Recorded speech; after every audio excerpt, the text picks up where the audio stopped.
The story begins in an ordinary high school in Japan. The main character, Hidaka Masamune, sits alone at his desk, scared.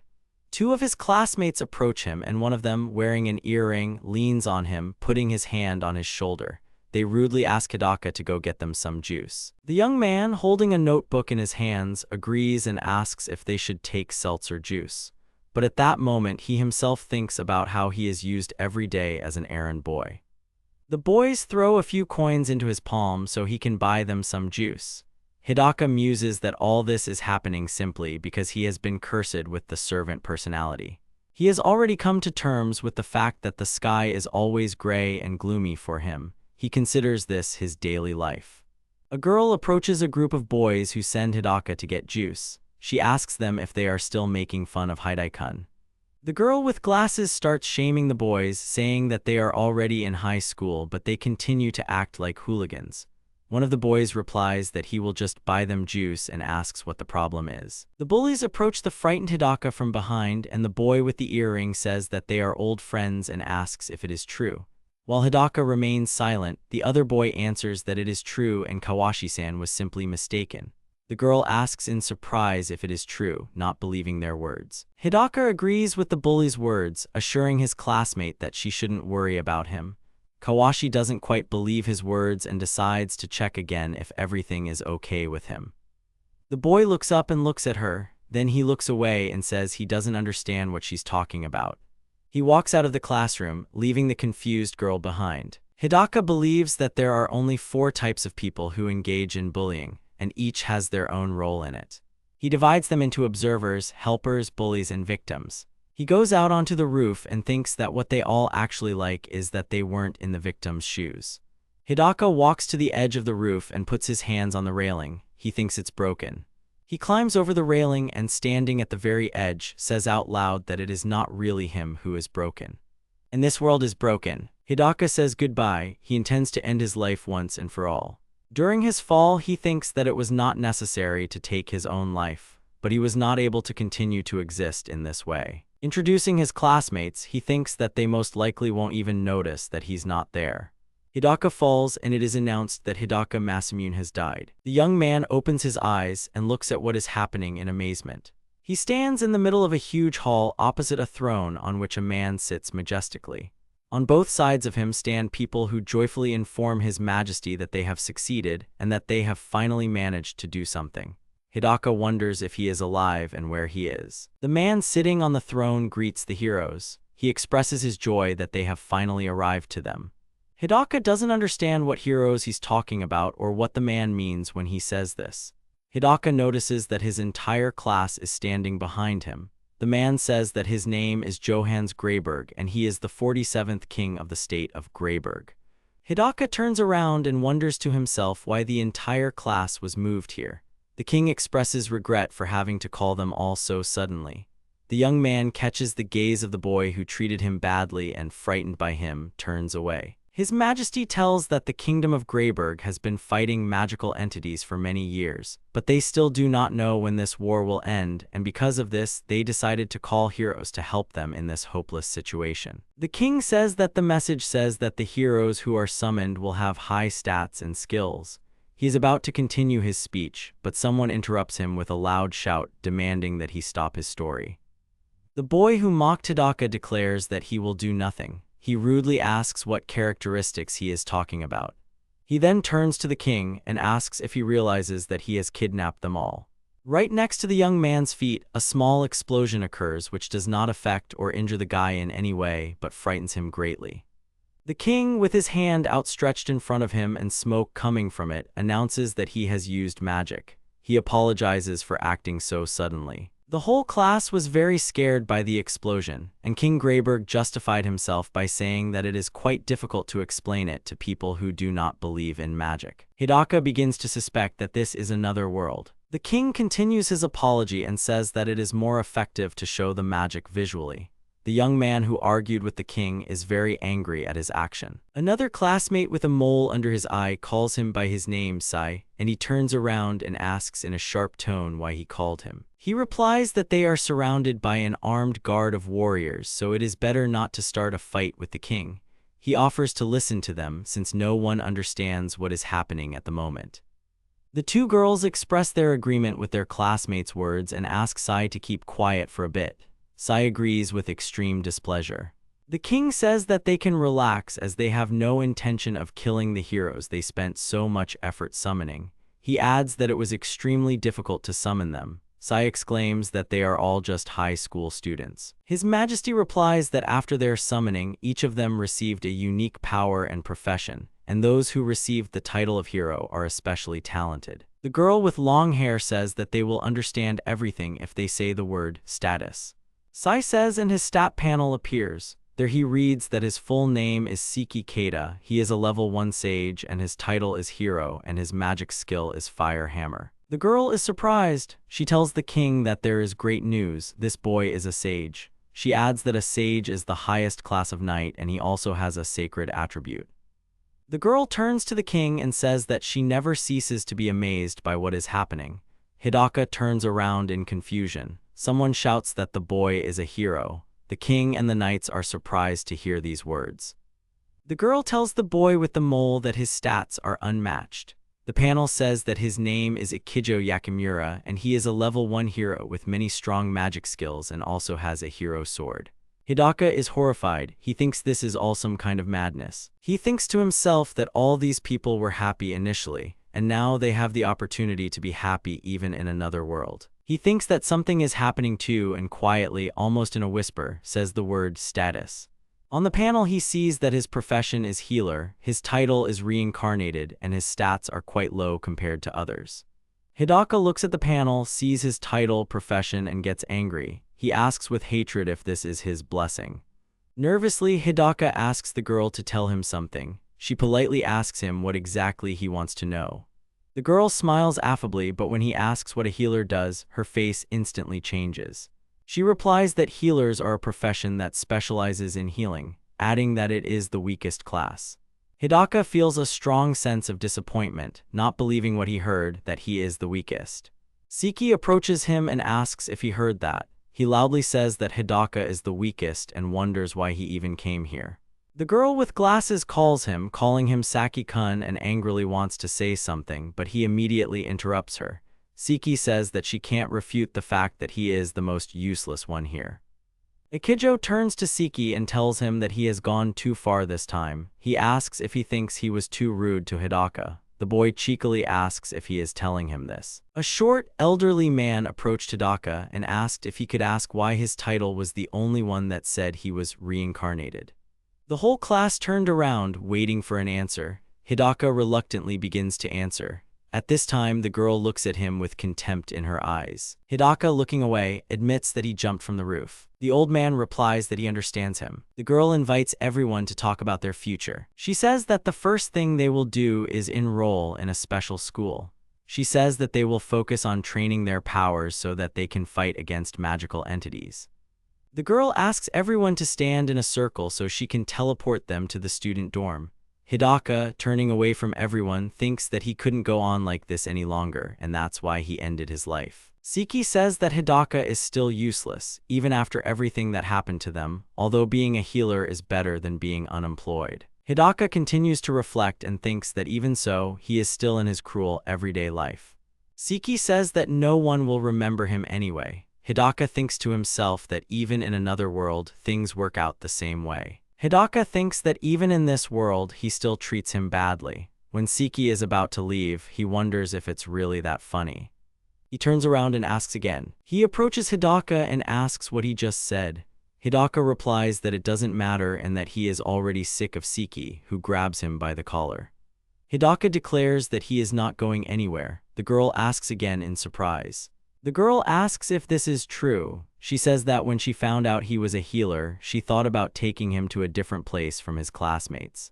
He is surprised to hear about another place. She says that the teleportation point is chosen randomly, so they would not be able to predict exactly where he would go. She explains that they call it a security system and they can always count on its support. Hidaka thanks for the security system, but she replies that he misunderstood her words. The girl says that this system is intended only for them and it will help only them. She shouts loudly that this magical instrument is intended specifically to save their people. She's angry that they used him to summon powerful heroes, but instead summoned him, a useless healer. She furiously asks how they can trust the safety of their people to someone like him. Saikyou comes up behind him and asks if he can see that he's still a pathetic person even after all this. The girl screams that he has committed an unforgivable sin by wasting their strength and hope, and that he will pay for it with his life. Hidaka is angry and wonders why it is always him. He furiously declares that he will destroy them and this whole country. He promises that he will destroy everything, that not even a speck of dust will remain. Saikyou looks on with disdain and the others with surprise as Hidaka screams with hatred that he will kill every single one of them, absolutely all of them. He walks alone in pitch darkness and asks himself how long he has been wandering and where he is now. He calls up his stat panel with the word status and looks at it, calling himself weak. Then he notices that he has a status that says that he has an obsession with another world, and this disorder is caused by longing for another world. Hidaka grins and asks if that means he's sick. Hidaka finds 3 chests and begins to suspect that it may be a mimic. He reflects on how long he has been walking and is frustrated by the fact that all he has been able to do is find a torch and get to this dark room with chests. He opens the first chest and it turns out to be completely empty. He says he will check the other one and opens it. Seeing something there, he realizes it is a small bottle with liquid inside. He picks it up and assumes that this small bottle might contain some kind of magic potion. Suddenly he hears a loud voice telling him to drink this. He turns around in fear and asks who is there. He is told from the darkness that if he desires killing power, then he should drink it. Hidaka asks what he is talking about and is told to simply drink the contents. He looks at the bottle and wonders if this whole story is a hallucination. He remembers the girl and Saikyou calling him useless. He squeezes the potion in his hand and thinks that if he drinks it, he can get the power he wants. He reflects that he has thought more than once that if he were to end up in another world, he would want to start life from scratch. He opens the potion and drinks it, thinking that he still has a chance in this world. He decides to try it and drinks the contents completely. The bottle falls to the floor and breaks into small pieces. He believes that surviving in a deadly labyrinth is an incredible miracle, and in any case, betting on a mysterious bottle is better than just saying goodbye to your life. The action takes place in the National Academies of the Kingdom of Ares, in the Kingdom of Greyberk. The students walk through the student dormitory and talk to each other. Someone mentions that they think Ares-san is very cute. The girl with glasses is confused and asks if they saw her ugly face. Saikyou replies that beautiful flowers usually have thorns. Ikijo says that those aren't thorns and that she did have killing intent. He asks if they'll see Hidaka again. He asks Saikyou if he really likes it. Saikyou asks him again and Ikijo tells him not to pretend and it's about Hidaka. Saikyou disdainfully notes that Ikijo is being too kind to him and tells him to stop it, as he is tired of this talk. Kawashi suddenly decides to mention Kita. She says that she has been silent for a long time, but Saikyou and Kita have always treated Hidaka badly. The boys deny Kawashi's words. They say they did none of that. Saikyou tells them not to touch Kita and that there is nothing they can do to help. He claims that even if they blame them, Hidaka will never come back. Saikyou assumes that he is already dead by now. Meanwhile, Hidaka lies unconscious in a dark room with chests. He wakes up and realizes that he most likely fainted. He says that despite the severe pain, he does not feel any changes in himself. He wonders if it was always so bright or if it was the effect of the liquid he drank. He throws down the torch and says that the price for it was the unbearable pain he is experiencing at this moment. He notices that there is still one chest left unopened by him, and as he opens it, he wonders what the result will be this time. However, suddenly this chest turns into a huge monster with large, sharp teeth and attacks Hidaka. The young man does not have time to escape, and the monster seriously wounds him. Hidaka screams loudly from the incredible pain he is experiencing at this moment. The monster has bitten off part of his arm. The creature is standing in front of him and is about to attack him again. Hidaka runs away screaming and the monster doesn't follow him but turns back into a normal chest. Hidaka, hiding somewhere, tries with all his might to heal his wounded arm. He swears because he guessed that it was a mimic. His health has dropped to 42 out of 60 and his mana to 38 out of 50. He says that healing doesn't work and calls himself the weakest class. He begins to realize that he cannot defeat such a monster, but his hand begins to heal. Hidaka looks at the panel where it is written that he has obtained a unique skill called Goddess's Blessing, Divine Vengeance. This skill was obtained by using the secret medicine of the God of Vengeance and includes the skill Reverse Pole.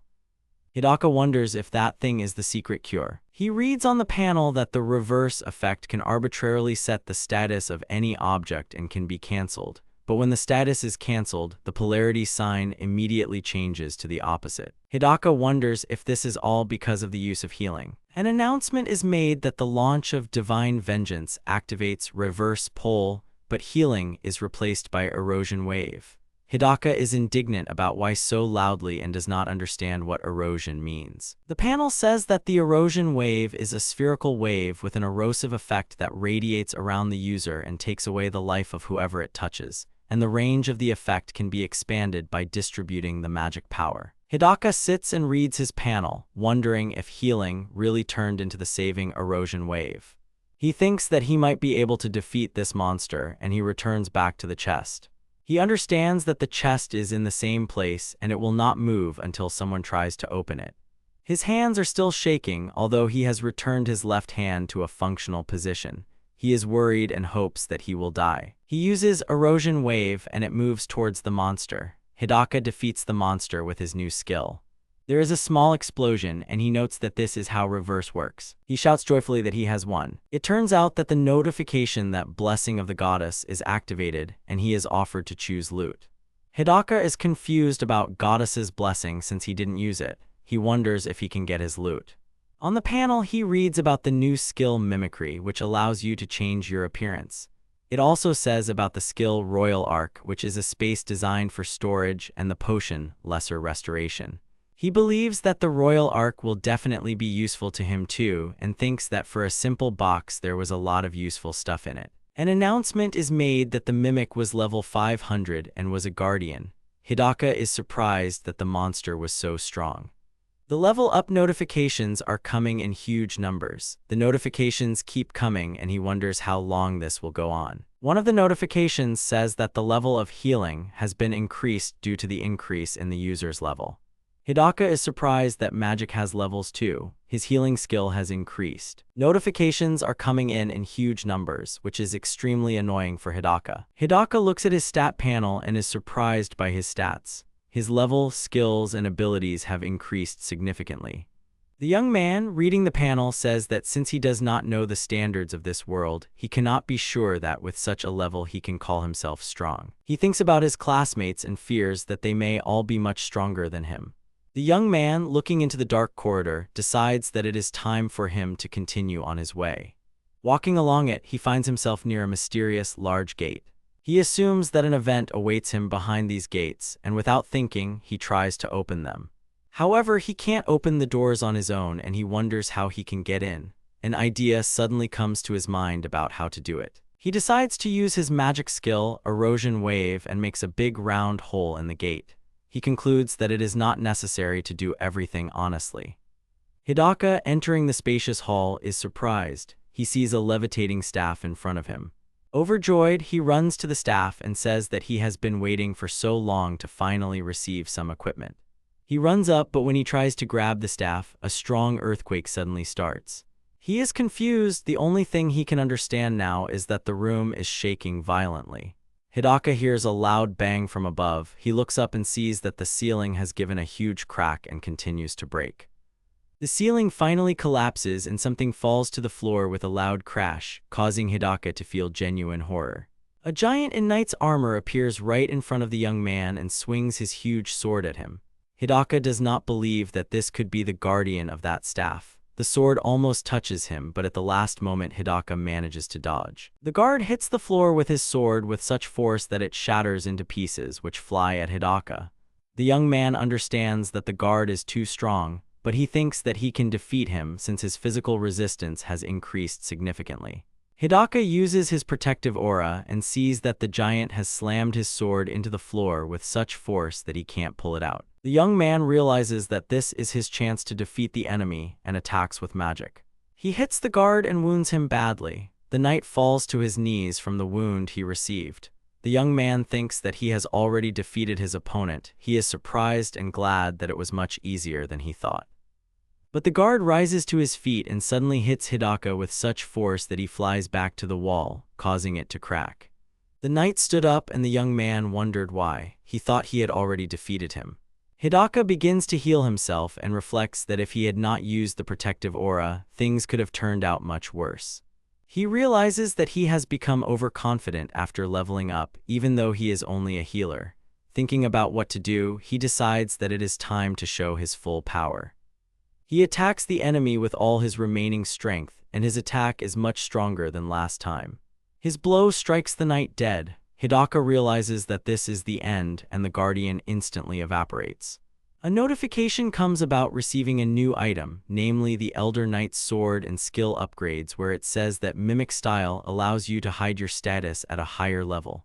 Hidaka is surprised that it can work like this. The young man looks at the panel and realizes that he is already level 212. He says that despite his level, his magic level is the lowest, level 5. He remembers the girl who contemptuously called him the weakest class and denies her words in his head, thinking that they will see that it is not true at all. The notice says that he has received a new magic item, Holy Wrath, with the holy attribute, Holy Light. Hidaka holds it in his hands and examines it carefully. He reads in the notification that it is a magic item and is happy. He is sure that he will definitely need it someday. The action takes place in the National Academy of the Kingdom of Ares, Training Ground Number 1. The exhausted boy falls to the floor. The teacher asks how he is feeling and the boy replies that he is fine. The teacher says that his magic circle is unstable and requires concentration. Teacher Philip Butler claims that the boy's explosion magic is very strong, so much so that it is very difficult to control, but he must learn to use it without the help of chanting or a magic circle. Philip adds that if he cannot do this, he will not be able to defeat even the most ordinary demon. He tells the boy that it is his duty to be a hero, and the boy agrees. Sitting under a tree, Seki and his comrade watch the scene unfolding intently. Seki, upset, claims that they lack magical power. His interlocutor, not having heard, asks again, and the young man repeats, asking what good their magic is then. Seki says that in the end, only one boy out of all of them can use his magic. His friend replies that he now understands why he thinks about that boy. He tells Seki that they are just decorations, and being a hero and being called one are two different concepts, and nothing can be done about it. Seki is extremely disappointed by this fact, but agrees with his friend's words. Hidaka is drinking something heavily. He walks down the hallway with a bottle in his hands and says that although it was his first time drinking sake, he thought the sake was absolutely excellent. He considers himself very lucky because he came across a food warehouse, so the food problem is solved for now. He sees a big door and thinks about going in. He opens the door, looks inside, and hears someone say that he made it here. A man with pointy ears sits on the throne in front of him and greets Hidaka, calling him an adventurer. Hidaka does not understand what is happening and stands there in amazement. He reflects on where he is and how the atmosphere here feels completely different. A man asks a strange magical creature that resembles a flying eye named Zuri how many years have passed since the last time an adventurer visited him. The creature with one eye, a tail, and bat wings replies that about 150 years have passed. The man thinks and is surprised by the fact that so much time has passed since then. He rises from his throne and exclaims that today is their holiday. He walks towards Hidaka and says that he is Sheian, the Snake King, and calls the young man to begin.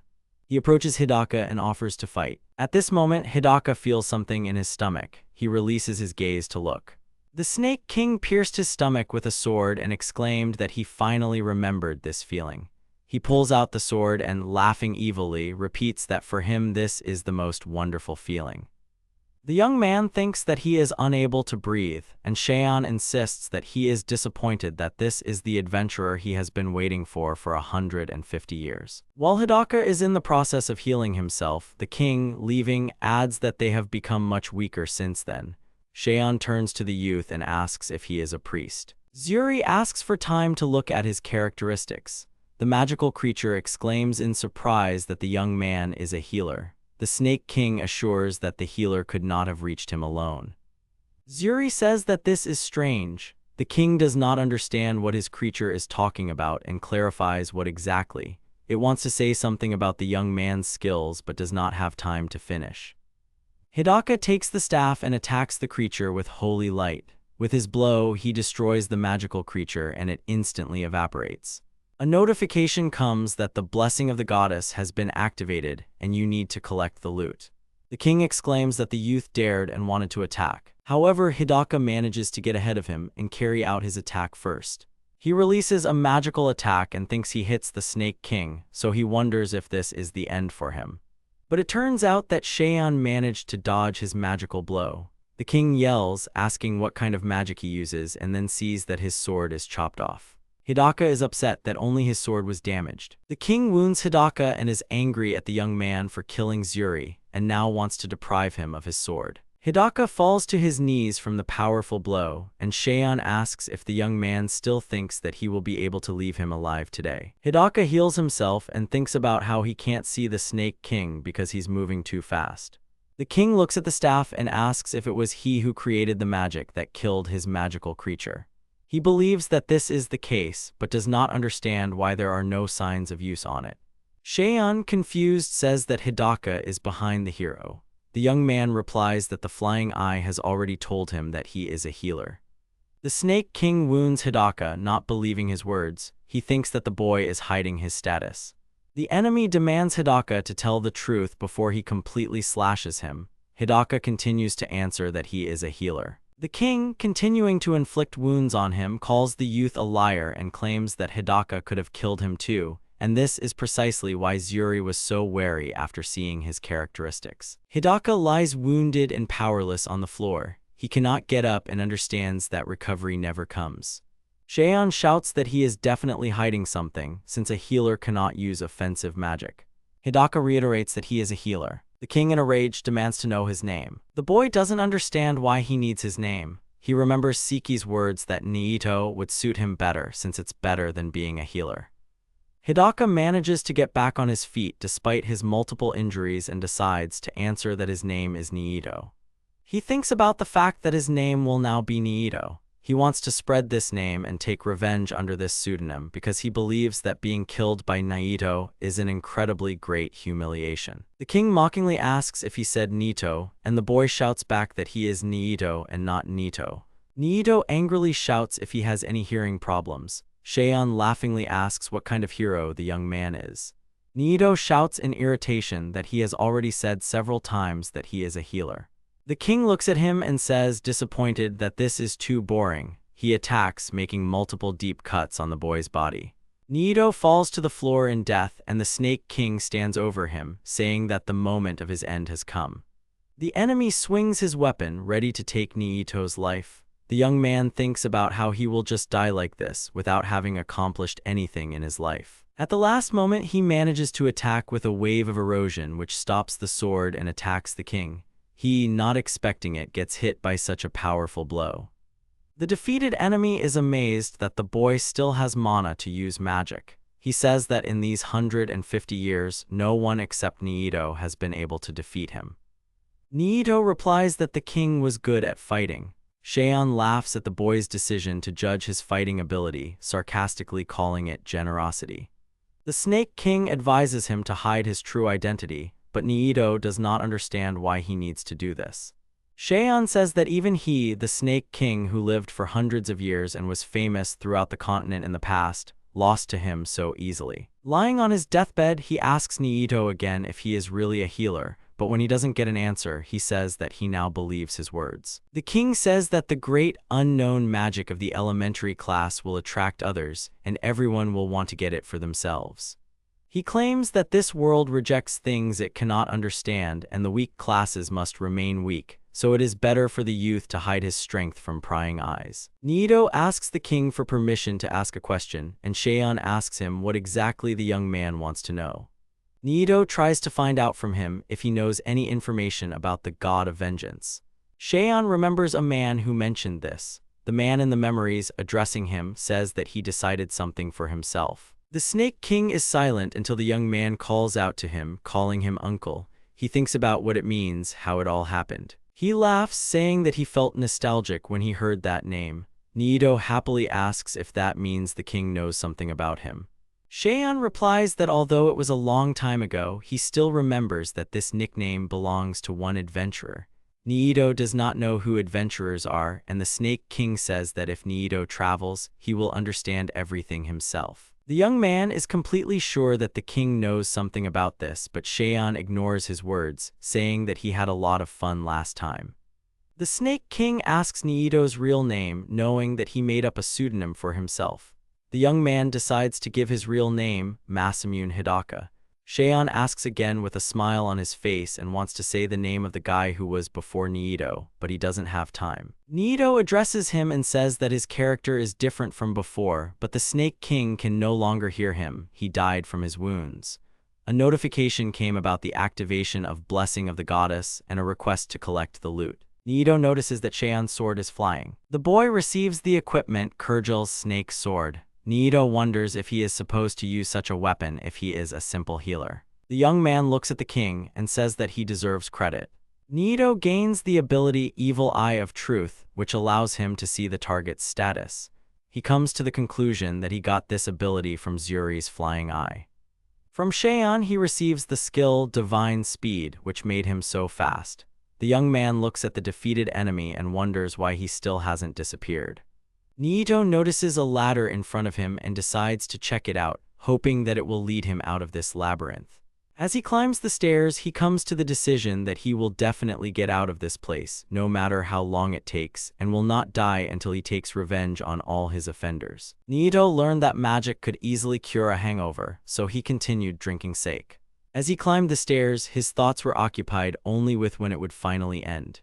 Suddenly, someone screams, alerting Zeke that there is something behind him. Nito looks around, certain that he heard someone's voice. Nito finds himself right in the middle of a dense forest and feels extremely confused. Looking around, he wonders how he suddenly ended up in this forest, because he is sure that he was simply climbing up the stairs. He feels a strange feeling and assumes that it was teleportation, although he thinks that he did not touch anything or activate anything. Nito is happy that he finally got out of that terrible labyrinth to freedom. He is looking forward to the beginning of his adventures in a new world for him. At that moment, he hears someone calling someone named Overpowered. He turns towards the voice and hears someone warning Zeke to be more careful. 3 young men are standing in the forest, and one of the boys shouts at a girl named Elsa that she should watch more carefully. The girl replies that she knows this herself without his instructions. The young man continues to criticize Elsa, claiming that she had no reaction. Nito assumes that these are normal people standing in front of him. They are trying to figure out who Nito is and how he ended up here. The boy with long dark hair says it doesn't matter and suggests that Nito may have overheard their conversation. He draws his sword and advances menacingly towards Nito, telling his friends that he intends to kill him immediately. The boy is convinced that Nito has been following them and approaches with his sword. Nito yells at him to stop and put his weapon away. He makes it clear that he doesn't know what conversation the boy with long hair is talking about. The boy ignores his words and goes on the attack. He swings his sword, but Nito manages to dodge the blow at the last moment. The guy with the sword wants to attack again, but Nito suddenly disappears from the enemy's sight, which causes him extreme amazement. Nito suddenly appears behind the boy, screaming that he won't be able to finish what he started.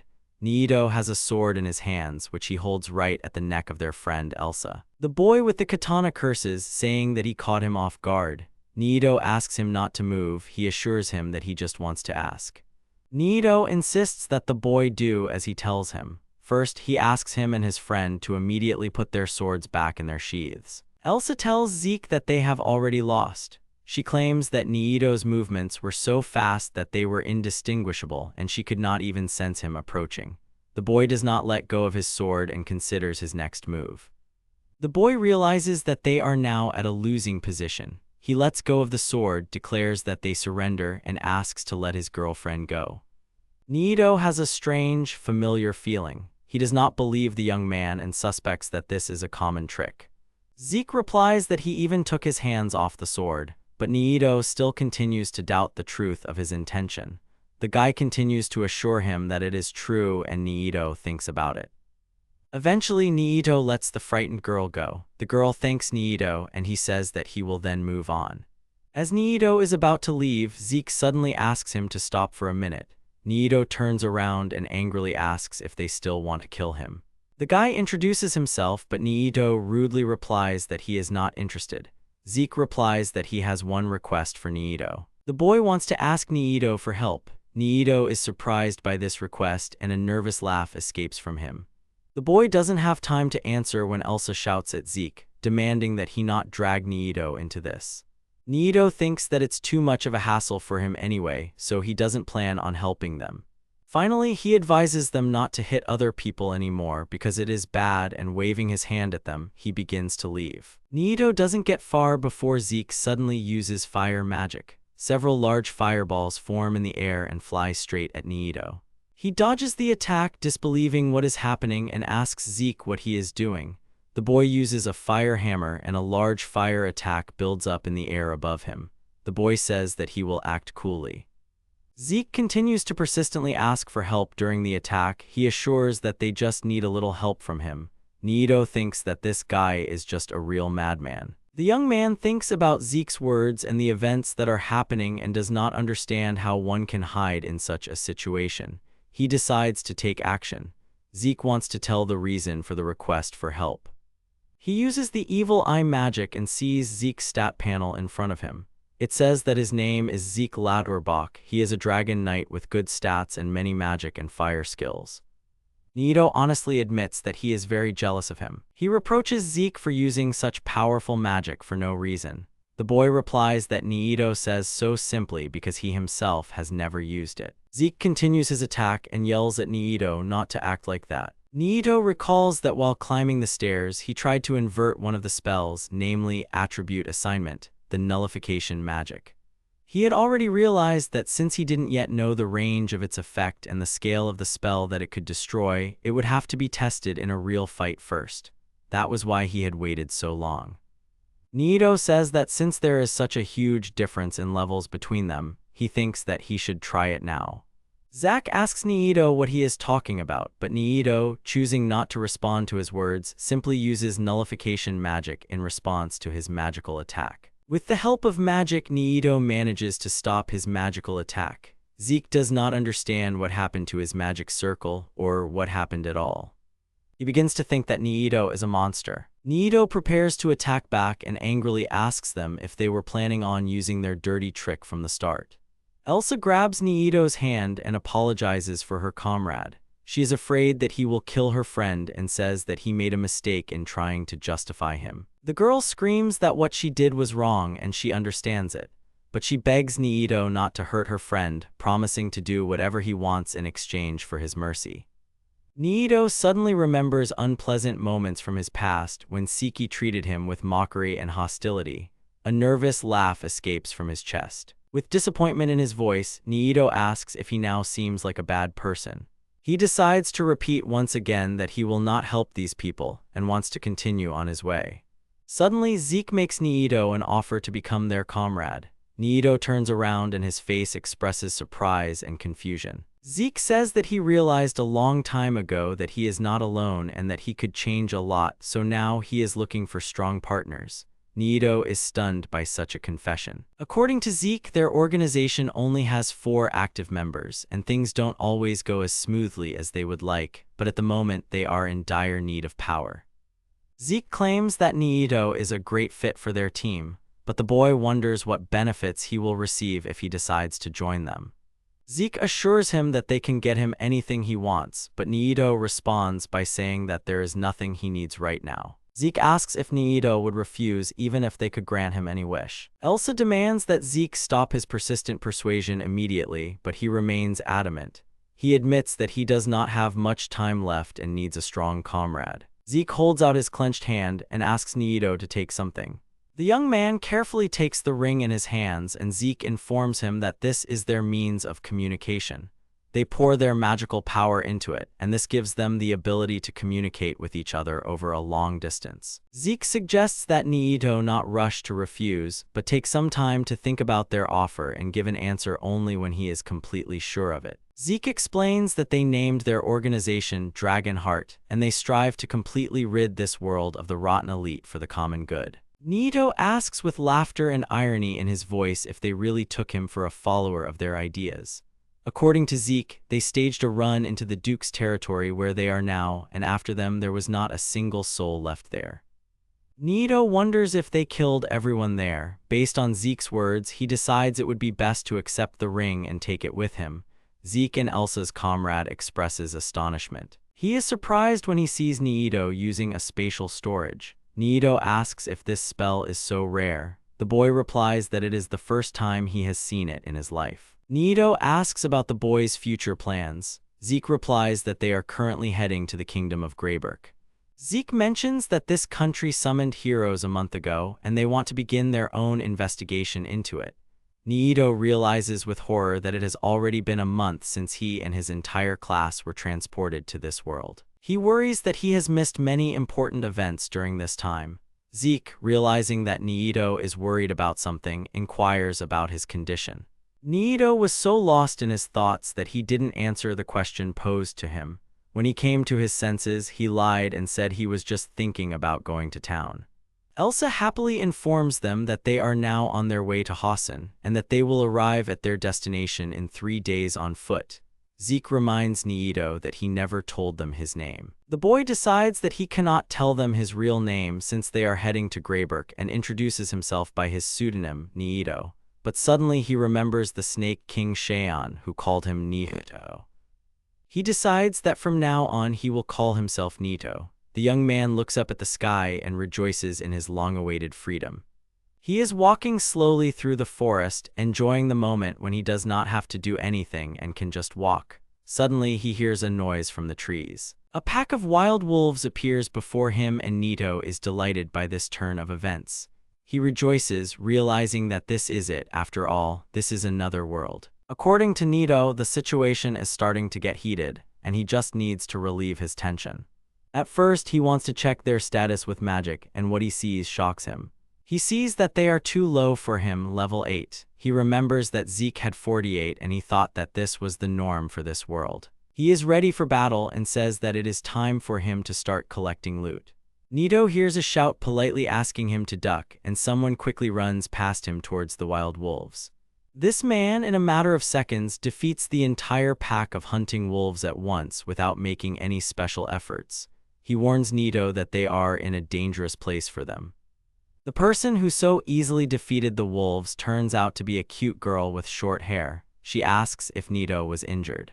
The young man replies that he did not receive any wounds, but thinks to himself that this is too much. While the girl proudly announces that Nito's life is no longer in danger, even though the situation was quite dangerous, Nito decides to take a look at her stat panel. He learns that her name is Shira Ekarurt. She is a senior knight, and she is level 32. The girl comes close to Nito and notices with confusion that he does not look particularly happy about her words. Nito is frightened by such close contact with Shira.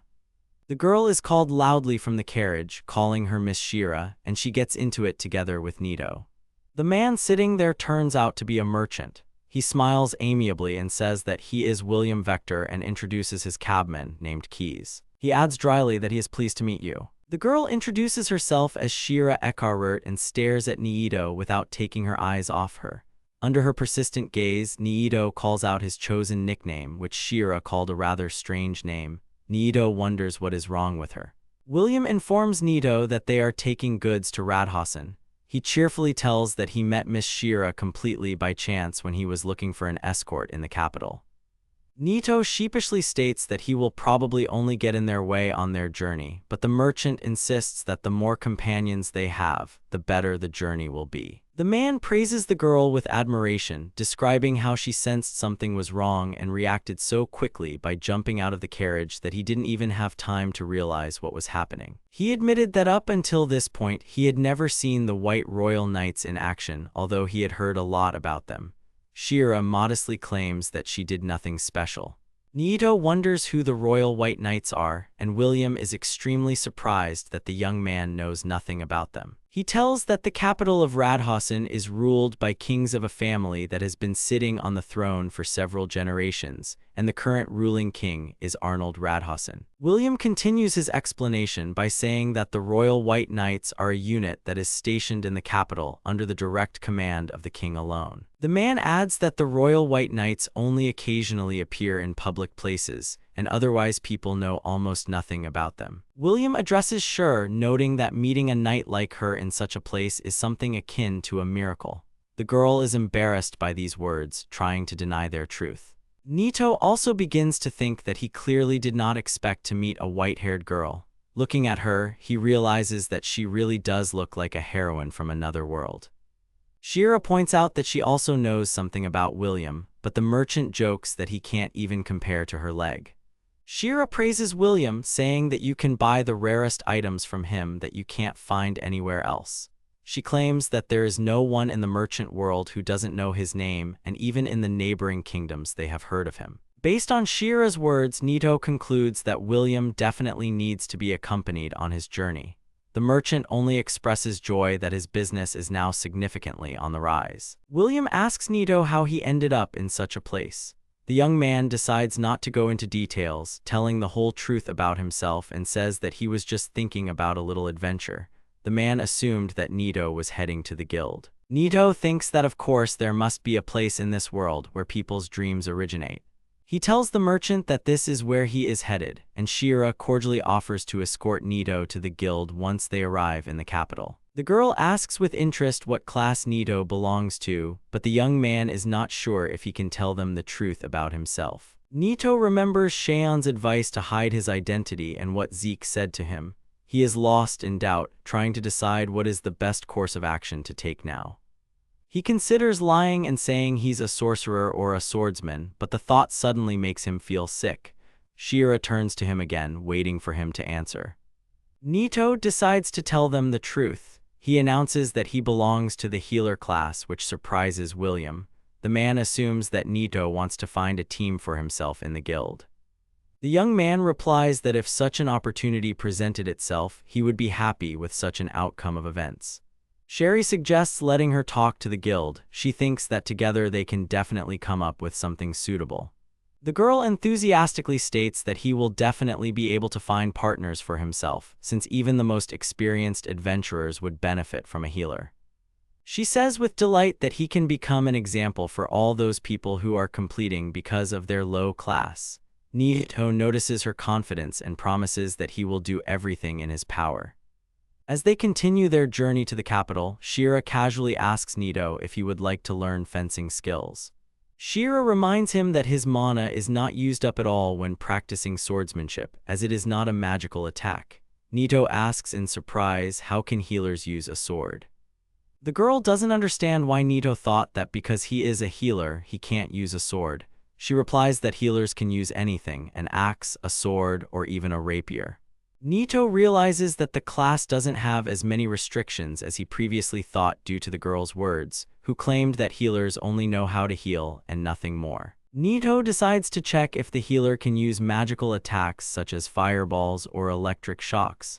Shira says that it will be too difficult for them to use those types of attacks. She begins to explain that there are some significant differences between a mage and a healer due to the fact that the very nature of their magic is inherently different from each other. Nito asks about the purpose of attribute assignment, adding that he is still learning and does not know much. Shira replies that attribute assignment is different from magic attribute. The boy asks how exactly they are different from each other. She explains that the fundamental difference is that attribute assignment is a magic that only applies to weapons, and that using attributes like fire or water without magical power is impossible. Nito understood little of this information. Shira adds that it is highly unusual for a healer to use assign attribute, so she again strongly advises him to take up swordsmanship.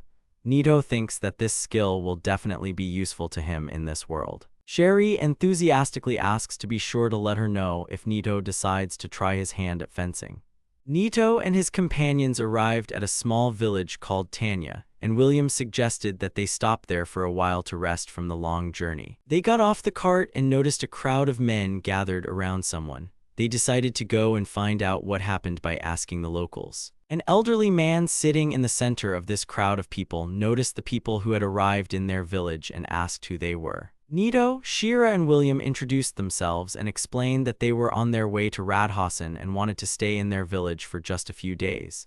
However, the man apologized to them regretfully, stating that the village was not in a position to receive any guests at the moment. The village elder explained that their village had recently been attacked by bandits and all the young girls in the village had been taken away. The crowd of locals began to shout that they could not sit idly by and that it was their duty to rescue the kidnapped girls.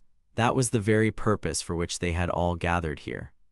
Shira suggests that these bandits are different from the usual ones, as their attack on the village was strictly planned, and they are probably connected to the illegal goods dealer. She concludes that they have little time left before the girls are taken away. Based on the facts revealed, the girl concludes that local residents need outside help to save the girls. Shira bravely declares that they will go and save the girls for them. The village chief objects, claiming that this is not right since they are guests in their village. However, William replies that they are not yet guests and the elder can rely on them. The merchant claims that Keys and Shira can easily deal with them, as they are both quite strong. Shira approaches the villagers, asking if they have any information on the location of the bandits' camp. There is a commotion, and suddenly someone from the crowd shouts out that he knows the exact route. A young boy named Jake steps forward. He confidently states that he has been following the bandits since the beginning of their attack and that while all the adults were out hunting, he followed the bandits and made marks on the trees. He says that after climbing the mountain, he discovered their camp, where he saw his mother and all the other girls sitting behind bars. The elder mentions that Jake's mother is the only family he has. Shira states that they must act without delay before the girls are taken. Jake claims he can lead them to the bandit camp and loudly exclaims that he wants to save them all. The four of them climb the mountain and see a camp belonging to the bandits. Shira insists that the boy return alone back to the village, explaining that he cannot stay with them as the most dangerous part is about to begin. Jake quickly agrees and quietly runs away.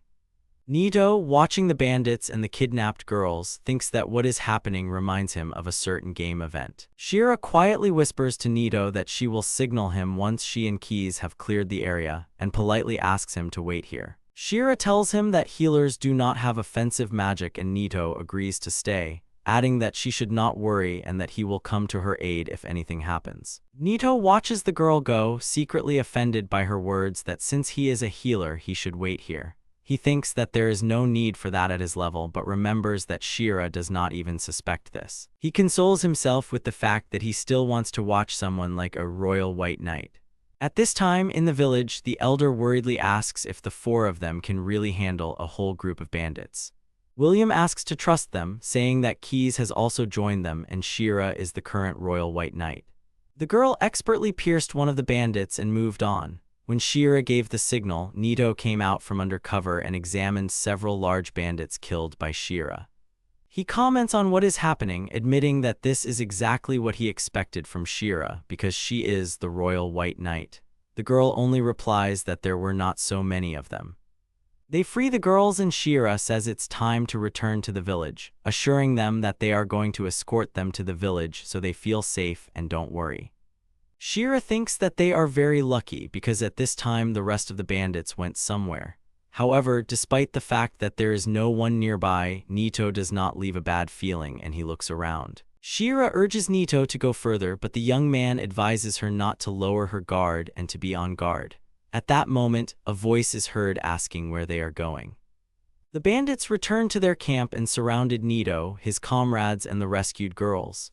Shira recognized these bandits and was about to tell about them when one of the bandits interrupted her, cursing that these guys could not be trusted with anything. Nito realizes that the kidnapping of the villagers was just a decoy, while Shira identifies the man as Oliver Joe. He asks in surprise that she knows him. The girl says that he is a former royal knight of Radhausen, the commander of the capture unit known as the Ash Squad. She tells that 2 years ago, the leader of the squad suddenly killed all his subordinates and thus ignited the flames of war. Oliver bows slightly and sarcastically thanks them for the introduction, saying that as they can see, he's now become a gangster. Shira doesn't understand why people keep following him. Oliver asks her again. He wonders if people still believe in the royal and knightly oaths they take to their country, adding who needs these rotten things anyway. Shira exclaims, refuting Oliver's words, saying that the current king of Radhausen is an incredibly magnanimous man. However, Oliver decides to remind her of the king's order called Absolute. He claims that the killers have the same eyes as Shira and asks her if she thinks a person who has sworn allegiance to his country should have such eyes. He assumes that Shira will now answer that she is not like that at all, but without giving her the opportunity to answer, he offers her to sell herself at a higher price. Oliver orders the bandits to kill them all, and the bandits attack immediately without remorse. Shira stands in front of Nito and asks him and the others to move away, trying to protect everyone at once. Shira reacts to the bandits' attack without delay, using the magical attack Ice Front, and kills several attacking opponents with one blow. Oliver claps his hands and says that this is exactly what you would expect from the White Royal Knight. Shira is upset that he managed to notice her magical attack. Oliver claims that a green fighter like her will never be able to hide anything from him. At this time, while Shira is distracted, one of the bandits notices that no one is covering Nito and decides to take advantage of the moment by attacking him. Suddenly, Keys appears in front of him and easily defeats the enemy with an explosive barrier, killing him. He turns to Shiro and asks her to focus her attention on the center. Nito sincerely admires the abilities of Shira and Keys, confident that the attacking bandits are simply not capable of something like that. Shira and Keys quickly and easily defeat their opponents. Oliver, watching the battle, notes that the bandits are very weak and is disappointed by the fact that in all their years as thieves, they have not been able to gain strength. Shira, having finished her fight with the last attacking bandit, suddenly hears someone's familiar voice screaming for help. The woman, seeing Jack in Oliver's arms, wants to run to him, but she is stopped. Jack screams, but the bandit, grabbing him by the hair, tells him to shut up immediately. Shira is confused and asks what Jack is doing here. Oliver replies with a grin that he's just used to doing everything alone. He adds that sending him home alone while in enemy territory was a strategically stupid decision on the part of the king's knight. Shira sternly demands that he let the boy go. Jack lets out a piercing scream, begging Shira to save him, and Oliver angrily repeats for him to shut up immediately. Oliver threatens to pierce Jack's ear or throat since he is being so noisy. He puts a knife to his neck and sarcastically says that he should not accidentally kill him. Shira realizes that she won't be able to save him in time. With tears in her eyes, the woman loudly shouts the boy's name. Suddenly, Nito appears behind Oliver, holding a dagger in his hand. Nito instantly stabs him in the neck with a knife so fast that neither Oliver nor the others even have time to understand how it happened. Oliver dies almost instantly from the wound he received. Jack turns around and asks in surprise how Nito got near him. The boy leaves the question unanswered, seeing that everyone around him is in shock, staring at him. He, feeling nervous, states that it is time for them to return to the village, as the villagers who were waiting for them to return might start to worry about them. Keys agrees with Nito's words, but Shira grabs him by the shoulder and insists that he explain everything to her first. The young man pretends not to understand what is being discussed and asks what exactly she wants to know from him. Shira turns him around and begins to question him on how he was able to do it. She notes that he is a healer and cannot understand how he managed to stick the knife into Oliver's neck, nor how he managed to move so quickly.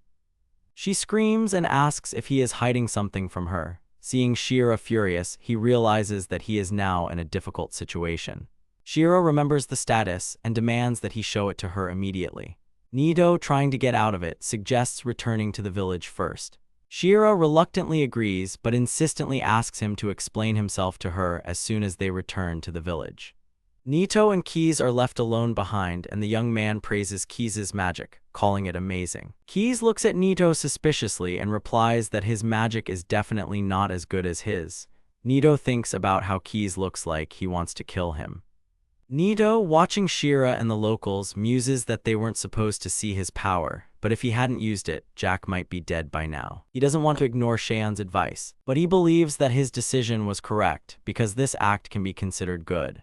The whole village was eagerly awaiting their return, and everyone was incredibly happy when they saw the girls kidnapped by the bandits. Nito stands to the side watching the touching moment of family reunion when he notices a girl standing alone near the barn, her face covered by a hood. He asks the girl if she is going to return to her family. However, the girl does not even turn in his direction, continuing to stand silently, which confuses Nito. A woman with short hair asks if the girl is from their village. She says that although they were locked up together, she does not know where she was brought from because the girl did not talk to anyone or answer any questions. Shira carefully notes that the girl had a very hard time and assures her that everything is behind her and they will not let anyone hurt her again and will definitely help her. Shira tells her that she can worry because tomorrow they will be going to the royal capital. There they can apply to a special institution so that she can be sent back to her hometown. Nito adds that if a girl is not happy with something, she can go wherever she wants. But until they find out where she is from, it will be impossible for them to send her to her hometown. Shira whispers to the boy to express himself more gently, but to the surprise of Nito and Shira, the girl suddenly grabs the hem of his clothes. The offended girl leaves, declaring that she will leave it all to Nito. The young man thinks that he went a bit overboard, but the girl replies that for some reason she just didn't like Shira very much. Nito is surprised that the girl is able to speak and asks why she has not spoken a single word all this time. The girl quietly replies that he is different, but Nito cannot make out what she says.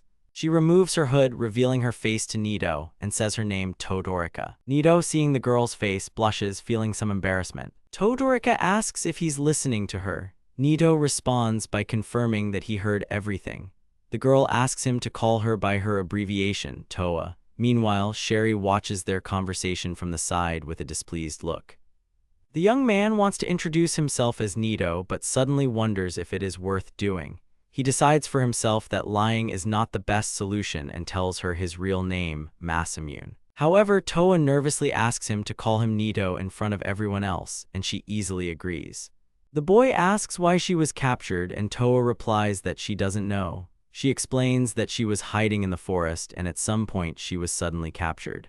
Nito then tries to find out where her home is, but the girl again says she doesn't know. He concludes that they will have to be patient, and Toa agrees with his words. While loading things into the wagon, Keys asks William what he thinks of the day's events. He responds by asking what kind of things Nito would be able to do if he became a royal knight. Keys thinks that this would be something impressive and remembers that Nito defeated Oliver using only a simple sword fragment and nothing more. However, the problem, in his opinion, lies in the class that Nito belongs to. William wonders if Nito will become violent in the future, finding it ironic that such an adventurer is of a class completely unsuited to him. He suggests that Nito's path will be rocky, but Keys immediately denies this. Keys is confident that Nito will never have any problems at all. He believes that the young man is a real monster. William is extremely surprised by his words and says that if Keys himself thinks so, then the situation becomes even more interesting than it was before. William smiles as Shira glares at Toa, who is sleeping quietly on Nito's shoulder. The boy reacts with fear, finding Shira's gaze quite creepy. Early in the morning, the five of them left the village of Tanya and continued their journey to Radhausen. Suddenly, Shira remembers that Nito promised to show her his status. She can't believe that a simple healer could defeat such an opponent as Oliver so easily. She hopes that this time she will get a more convincing explanation from him. First, she furiously asks if he really is a simple healer, to which he receives a positive answer. Nito shows William and Sherry the modified stat panel and says that he never even thought of lying to her about his status. He points to the skill Divine Speed and claims that it was thanks to this skill that he was able to get to Oliver so quickly. Shira says she understands and apologizes for her past behavior. Nito reassures her that everything is fine and he is not mad at her. He smiles and thinks to himself that he is very glad that he has such a skill as facial expression style, which was very useful to him at the moment. The carriage pulls up to the huge walls and William happily announces that they have finally reached Radhausen. Nito thinks that it is as expected from a capital city. The city is simply enormous. They are strolling through the streets of the city when William announces that they will part ways here as he is heading to the royal castle. he tells them to take care of themselves. Nito expresses his sincere gratitude for William's ride to the capital. They bid each other farewell, and the merchant goes his way. Shira suggests going to the guild, as they originally agreed. They reach a large, beautiful building, and when they enter, they see a huge number of people sitting at tables and having a good time. While Nito is surprised that the guild is combined with a tavern, Shira asks him to come to the counter. There, the girl politely asks him to put his hand on the ball in order to find out his status for subsequent registration. He places his hand on the ball and decides to use his mimic-style skill, hoping that it will work in this situation as well, as he doesn't want to draw too much attention to himself. The girl behind the counter voices the nickname he chose, letting him know that his skill is working. The ball displays his corrected panel of characteristics. The girl clarifies his belonging to the healer class and accepts the data. Nito is glad that everything worked out perfectly. Shira announces that he has successfully completed the registration and asks what his next steps will be. Nito thinks about it and asks Toa if she would like to go to the government now. He says that they could find out information about her hometown there, but the girl puts it off, saying that she wants to do it later. Nito notices that Toa is somewhat gloomy. The young man decides to ask the girl if she also wants to become an adventurer, and she, without thinking twice, agrees to his proposal. Suddenly, someone comes up to Nito and puts a hand on his shoulder. A drunk, large man with a beard and a mug in his hands asks Nito if he wants to share girls with him and his friends, claiming that he already has two anyway. Nito politely refuses, explaining that these girls are his friends, but at that moment he thinks in his head that the man is really clinging to him. The man angrily asks if they should just leave because they are supposedly just his friends.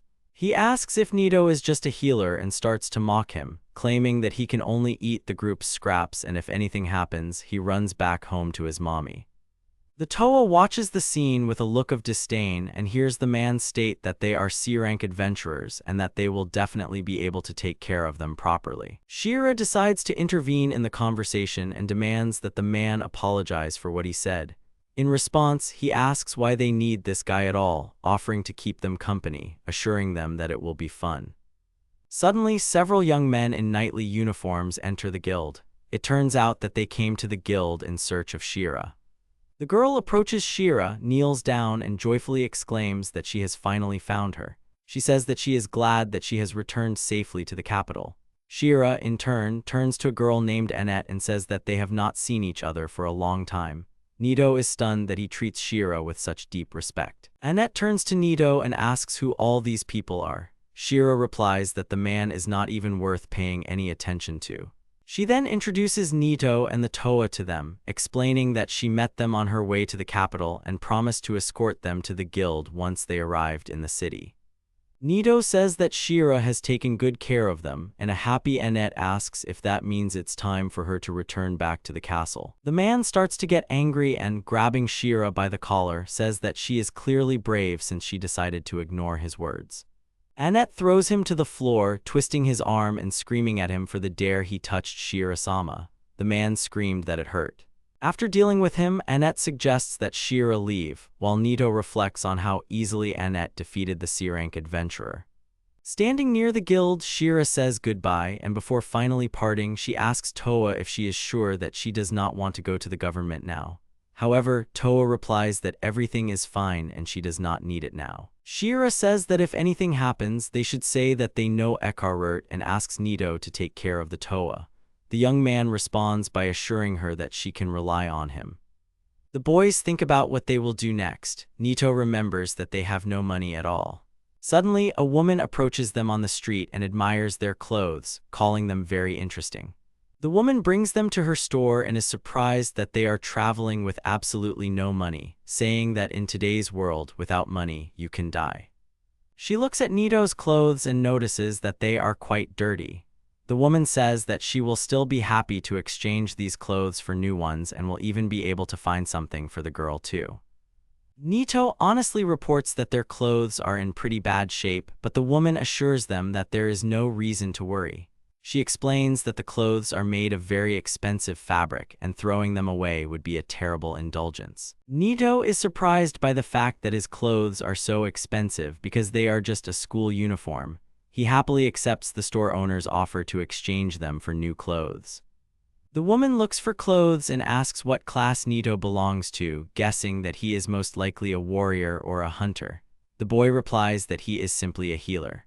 She is surprised, and Nito says it's a long story. The woman decides not to continue questioning him further. She gives him a small bag, explaining that it is intended so that he can carry all sorts of potions and medicinal herbs. Nito asks if the healer can use herbs, and the seller is surprised that he didn't know this before. The woman explains that since healers are only capable of using very weak healing magic, no one forbids them from using third-party additives to enhance the effect of the spell. The salesman asks about the Toa's class, and Nito wonders if he hasn't seen her status yet either. The girl replies that she is a paladin, and this causes the woman extreme amazement. Toa shows her stat panel, and Nito asks what a paladin is. The woman says that humans also call them magic swordsmen. She explains that what makes paladins unique is that they can freely use both magic and swords, and even combine the two aspects. She adds that the Toa are a representative of a demonic race, and Nito remembers that the king mentioned his country's endless war with demonic creatures, which is why he summoned heroes from another world. Nito asks what demons are, and the seller, amazed, loudly asks if he knows anything. She replies that she also doesn't know much about the representatives of the demonic race, only that they have a large volume of magical reserves and that this race lives on the side of the Great Forest. She wonders what circumstances brought them together, calling them a strange combination. Nito and Toa change into their new clothes. The woman admires their appearance, claiming that their outfits suit them very well. The shop owner also gives Toa a sword, and Nito thanks her for all these things. However, the woman insists that all these things still cost less than their previous clothes. She gives the rest of the money and wants to give Nito one piece of advice. She says that although everything will be fine in this country, they should not build unnecessary illusions because demons are not welcome everywhere, and Toa will stand out from the crowd due to their high magical power. She argues that if he is a real man, he should not let anyone hurt the Toa. Nito looks at Toa and reflects that even in this world, discrimination exists simply because people cannot accept what they cannot understand. He replies that he will definitely take care of this. The woman sees Nito and Toa off and says that her name is Sharon and that they can come see her at any time. They are sitting in the city, and Nito, looking at her, talks about how he would never have thought that he would meet someone like her. He realized that her level was significantly higher than that of the adventurers from the guild, since they were level 10 to 17 or level 23 at most. But he decides that he is more interested in something else. He asks if Toa has anything to ask about his status or if she wants to see him. The girl indifferently replies that she has already seen his status. Nito remembers this and asks her what she thinks of his status. She replies that she finds it interesting. She adds that his status is abnormal and there is no other way to describe it. Nito is upset by the fact that he is abnormal even from a demon's point of view.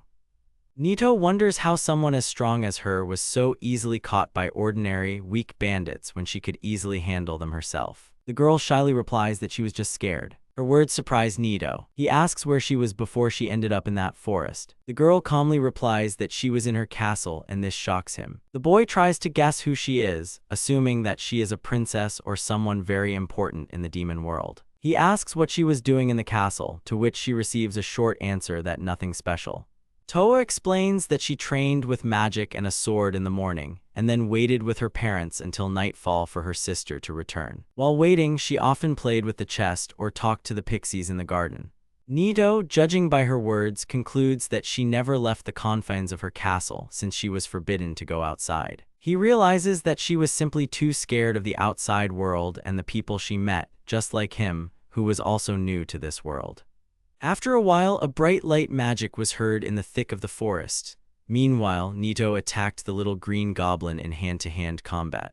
After a while, Nito and Toa appeared at the edge of the forest, and several dead demons were lying next to them. Nito said that this should be enough to pay for the inn. The girl took the teeth out of the goblin's jaw and collected them in a bag. Nito asked the Toa if it was true that after killing a monster, its corpse would remain corporeal and decompose. He said that he thought that after death, corpses would disappear from this world. The girl replied that this only happens in the dungeons, and outside of it, the corpses of monsters do not disappear and remain on the ground. And besides, goblins are monsters, not mammon. Nito asked if there is a difference between mammon and goblins. Toa explained that mammons have intelligence and can speak the language of people, while monsters are completely different creatures. Nito remembers the servant of the Serpent Lord and understands that then he was not a monster, but a mammon, because he could freely speak the human language. After some time, Nito and Toa returned to the Adventurers Guild to complete the task. The girl at the front desk said that she was confirming the quest to eliminate 10 goblins and then handed Nito a reward. The young man notices the Toa standing next to him yawning awkwardly. He tells her, turning around, that it was quite tiring, so they should find an inn to rest. The girl at the front desk places a city map in front of Nito and Toa and says that if the couple is looking for a hotel, she can show them a few places. Nito thanks her for her help. Suddenly, someone approaches Toa and calls her a young lady. It was a man in a very fancy dress. He put his hand on his chest and bowed, and then asked if he could know her name. Nito stood between them, apologized, and said that the girl was traveling with him. The man looked at the boy angrily. He said he had never seen him there before and then asked if he was an adventurer. Nito said he was an adventurer and had only just started doing so today. The man strokes his hair and is surprised by the information that the young man in front of him is a newbie, so it is not surprising that he does not know him. He raises his head haughtily and asks Nito if they really started their careers by killing some lowly goblins. Nito wondered if each of these individuals really loved to eavesdrop. Nito scratches his head and says that it is absolutely right because it is hard to be an adventurer. The man asks why the young man justifies himself like that, because low-ranking missions will not give them much money. Nito sighs because this man is so persistent. He says that it is nothing and that the man should not worry about it. The man snaps and says that he was not talking to him but to the lady next to him and that the young man should shut up. He continues by saying that if Toa goes with him, then not only goblins but wolves, giant snakes, and even perhaps grizzlies will not be a problem for him. He also says that he was there when Nito and Toa got into an argument with a man at noon. He says that Nito is a healer and then asks if he is right. He clarifies that Nito's journey seemed to have ended before it even began, so he is sure that the young man is going to stay at some cheap hotel. He then places his hand on Toa's shoulder and asks if the girl will go with him, because he can give her much more and he thinks he can satisfy her much more than this guy. Nito frowns and thinks that there is definitely a hidden meaning to this man's words, but there is no need to worry about it. He tells Toa that they need to go, but the girl does not react to his words. Suddenly, she summons light magic and directs it straight at that vile man. After a while, he was struck unconscious, all his clothes were scorched, and his hair stood on end. Everyone around looked at what was happening in surprise. She looked at him with disgust. The young man calls the girl, and she suddenly turns to him. She takes his hand and tells him to follow her. Meanwhile, the man lies unconscious on the floor.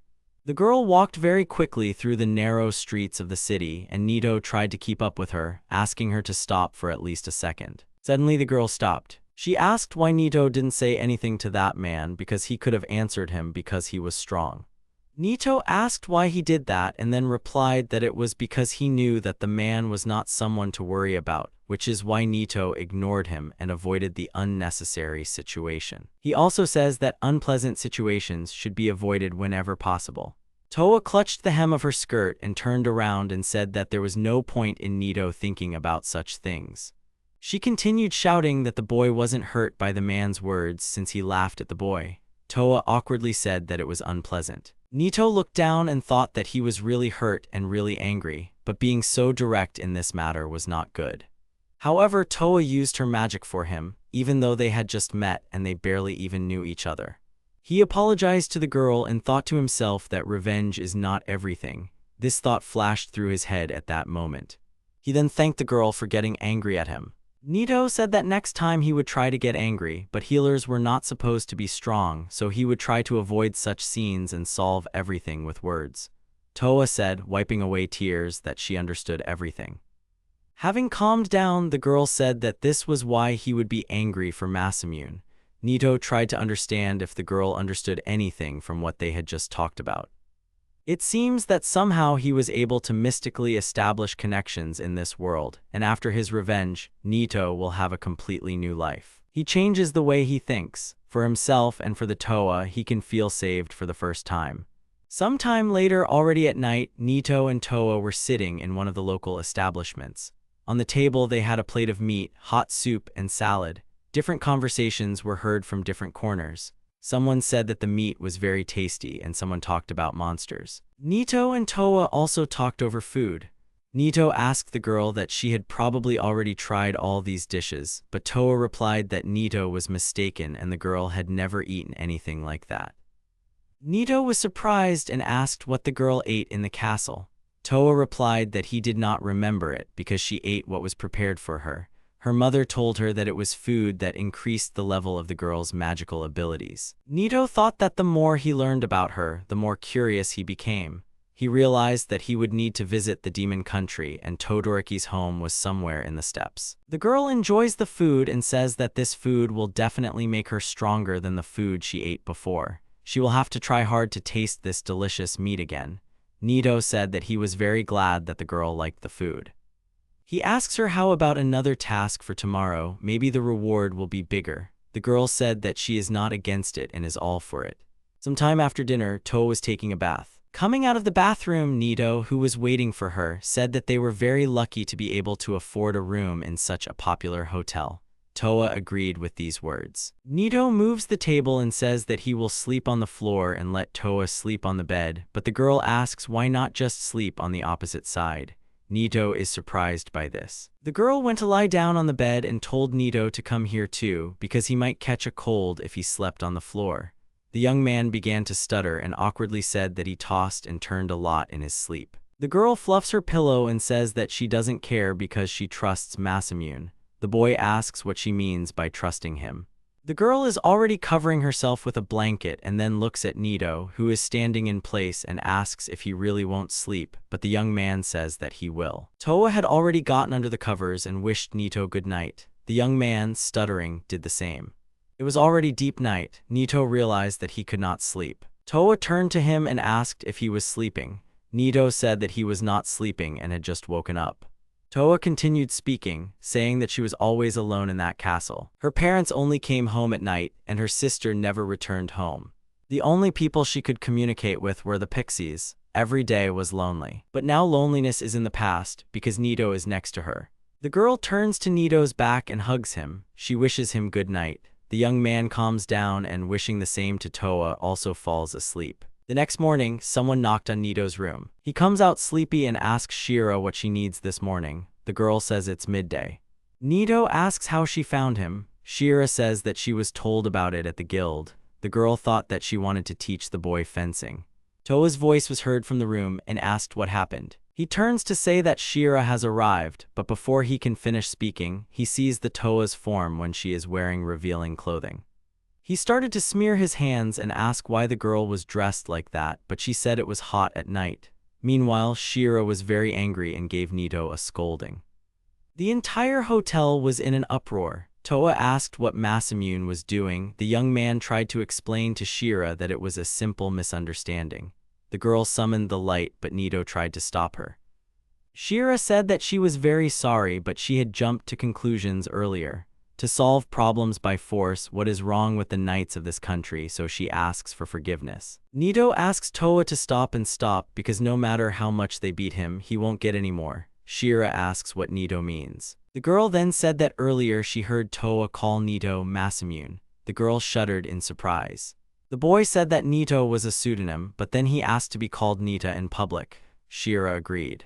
Nito thought that Toa might accidentally say his real name, so he would have to ask her to be more careful and watch herself in society. Shira says that Masamune is a very unusual name. She says that this is not his Jikoku name. Nito asks again what it is. The girl says that rumor has it that this country can be found on the opposite side of the Vanum continent. She has heard that people in this country use similar names to Nito. The boy realizes that he will have to visit there. Then the girl asked if the young man had anything planned for today, because she was thinking of teaching him fencing today. The young man said that he wanted to take the quest from the guild because he needed money. The girl asks if she can go with Nito and Toa. She says that she can help, and if they take her with them, they will be allowed to take on a more difficult task and the reward will actually be greater. Nito says that if the girl wants, she can join. Shira tells them to move faster. After some time in the Adventurers Guild, Shira explained that there is a gradation for adventurers based on their achievements. The lowest class is F class and the highest is SSS. Right now, Nito and Toa can only take E-rank missions, but if they are accompanied by Shira, they will be able to take A-rank requests or even higher. Nito asked if Shira was also an adventurer. The girl replied that the knights of this country were all adventurers. And in any case, every knight in the country must register with the Adventurers Guild, so all knights in this country are adventurers. Nito asks if it is normal for Shira to show up at the guild 2 days a week, since the king's white knights are supposed to be hidden from society. Shira replies that it is, but few people know of her true identity. She is a knight, but at the same time also an adventurer. The group approaches the bulletin board and Shira asks what task Nito and Toa want to take. The board is filled with all the tasks for Nito, as if handpicked. Nito looks at the board and thinks that even though Shira says so, nothing will change the fact that he can't read anything. Even that task of exterminating goblins was given to them by the receptionist girl. He looks at a picture of some monster and asks what kind of beast it is. Shira says his name is Klein. He is a huge beast with 2 horns that lives in the forest. He decides to take the quest. Shira says that after completing the quest, she wants to go to the shop across the street for a while.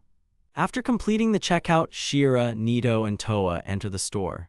The girl working there recognizes the customer in Shira's face and asks if it's really her day off. Then Nito comes in. He hears Shira talking about how they are going to the forest to get Klein now, so she thought she should stock up on medicine from Catherine. The young man asks what the girl is talking about, to which Shira replies that the medication is a medicine that protects his hearing. Because Klein's voice can paralyze the body, so such a thing is necessary. Suddenly, the shop assistant comes to the group and says that she looked closely and remembered Nito, and along with him, the paladin girl. Shira was very surprised and then screamed that Toa is really a paladin. The female saleswoman realized that she had screwed up. After a while, they all stood at the entrance to the forest. Shira once again says that Toa is a paladin. Nito asks why the girl is so interested in this. Nito really knew that there was only one other person in the kingdom with that class. Even for the Royal White Knights, that class is extremely rare, and the fact that a Toa had that class surprised her. Nito asks if it's okay that Shira is telling him all this information so calmly. Nito realizes that revealing his real name to this girl was a mistake. After some time, they found themselves deep in the forest. They saw groups of people who were badly maimed. Shira asks if they are okay. Looking at them, she asks what happened to these people. One man says they went into the forest to look for orcs. At first everything was fine, it was the same forest. But suddenly the goblins, orcs, and wolves ran away from here as if something had frightened them. He said that they had to return it then because it was Klein. His group saw him, but he was strange. Nito asked what he meant by strange. The man said his whole body was glowing. The other man said he knew what normal Kleins looked like, but this one was definitely not normal. Shira asks about Klein in detail and says that he was covered in grains of light. The man says that it looked like that. Shira's face changes a little. Suddenly, a terrifying scream was heard throughout the forest. The wounded adventurers said that this monster had followed them. Suddenly, a terrible monster appeared from behind the trees. Shira shouted to the wounded adventurers that she would hold him back, so they should leave here immediately. Sauda smiles and asks if it's really Klein, but Shira opens the bottle of liquid with trembling hands and says it's not Klein. She says that she has already told the boy about gradations. There are gradations for monsters too. Killing Klein is an A-rank quest because Klein is a B-rank monster. However, due to the special voice ability of some individuals and their ferocious nature, they are called Nut Kleins and are classified as A-rank monsters. This monster in front of them is the one whose quest will say Dangerous Order. Shira asks Nito and Toa how they are feeling. Nito says he is fine and Toa says the same. Shira is surprised by this. She looks at her shaking hands and says that she was shocked by his voice and her mana circulation in her body was completely disrupted. She recalls the incident when Nito dealt with a bandit and said that if something went wrong, she could leave it all to him, because then she saw him only for a moment but was very amazed. Nito looks at the monster whose name was Nut Klein. He was level 32. The young man realized that this was a very simple and easy monster. The young man tells Shira that he understood everything and then asks her to give everything to him. He tells Toa that he is counting on her support. The girl says that she understands. Shira takes her sword with shaking hands and moves to attack. She uses Ice Flash and the Great Ice Sword. She wonders if Nute Klein is susceptible to weapons. She decides to test it now. Suddenly the attack fails and there is no trace left on the monster. Shira flies to the side from the blow. The monster attacks the girl with its paw in response, but Shira deftly dodges the blow. The monster heads straight for the girl, but Toa has prepared a trap in the form of a magic seal. The monster stands on the seal and the girl uses light magic. The monster appears to be immune to magic. Shira says she heard that the Nut Kleins manipulate magic particles with their horns. The Toa says she senses magic particles in the area. Shira says that the first thing to do is destroy his horns, but Nito suddenly notices a glow and yells at everyone to move back. Nut Klein attacks with his spell and obliterates a huge area of the ground. Shira, who barely managed to dodge, is amazed by the magic light, looking at the dent left by the beam of light on the ground. Nut Klein begins to shake and appears to be preparing to attack again. The Toa screams that she will not allow him to attack and puts her hands forward. She then uses a very powerful spell. Shira recognizes this spell as dual magic. The Toa then says the name and shouts Howl of Light. Following her words, a huge beam of light shoots out from the seals she created. The monster completely blocks the Toa's attack. The girl says that it is impossible. Shira trembles and says that in all this time they have not even injured him. Nito understands that simple brute force will not solve everything. If Nut Klein controls magic particles, then his attacks will have a magic bias. There must be a trick to his invulnerability, like his soul destroyer. Nito says that when the beam was fired, some of the light around Nut Klein disappeared, and when he opens it again, Shira asks what will happen if Nito is accidentally hit. Nito says that means in that case he will go alone. Shira asks to use her as a decoy. The young man says that everything is fine and it is necessary to end this quickly. In the blink of an eye, he finds himself right above the monster's head. He uses his soul rupture magic. He then grabs Nut Klein's horns and rips them out. The monster screams hysterically in pain. Nito really caused the monster so much pain. The young man says that he broke its horns and now the monster will not be able to block the girl's attacks. Then he says he wants to try something, so can the girl give it to him? Shira says she doesn't mind. The boy thanks her. He then gains a strange shadow and aura on half of his body, and then tells Shira to keep everything she saw today a secret. After some time, a speaker in one of the castles said that Klein was discovered surrounded by particles of light in the Grill Forest. The man who was taking notes asked about the light particles and who the informant was. The speaker replied that there were 4 adventurers. They were wounded and are currently in hospital. According to them, 3 more adventurers are currently fighting the monster, a man and 2 girls. One of the girls had silver hair and used a rapier as a weapon. The man is the leader of the White Royal Knights, Reinhard Rickman. The man took the cloak and told the speaker to tell Reed and Hilda that Shira was currently fighting Nute Klein. 2 days ago, when the whole village went to bed, the young man looked at Oliver's status. He was a fire mage, and even if Nito could receive elemental magic, he would not be able to use it. Suddenly, Nito receives a message. He realizes that this is somehow very much like a quest. He opens the letter. The message was about his wife Anna. It was because of her that he became a knight and was able to earn a position of leadership, but when he returned from battle, it turned out that his wife had become a thief and was killed during a theft. He was overcome with despair and people began to mock him. Nito realized that this message was somehow connected with the murder of the king.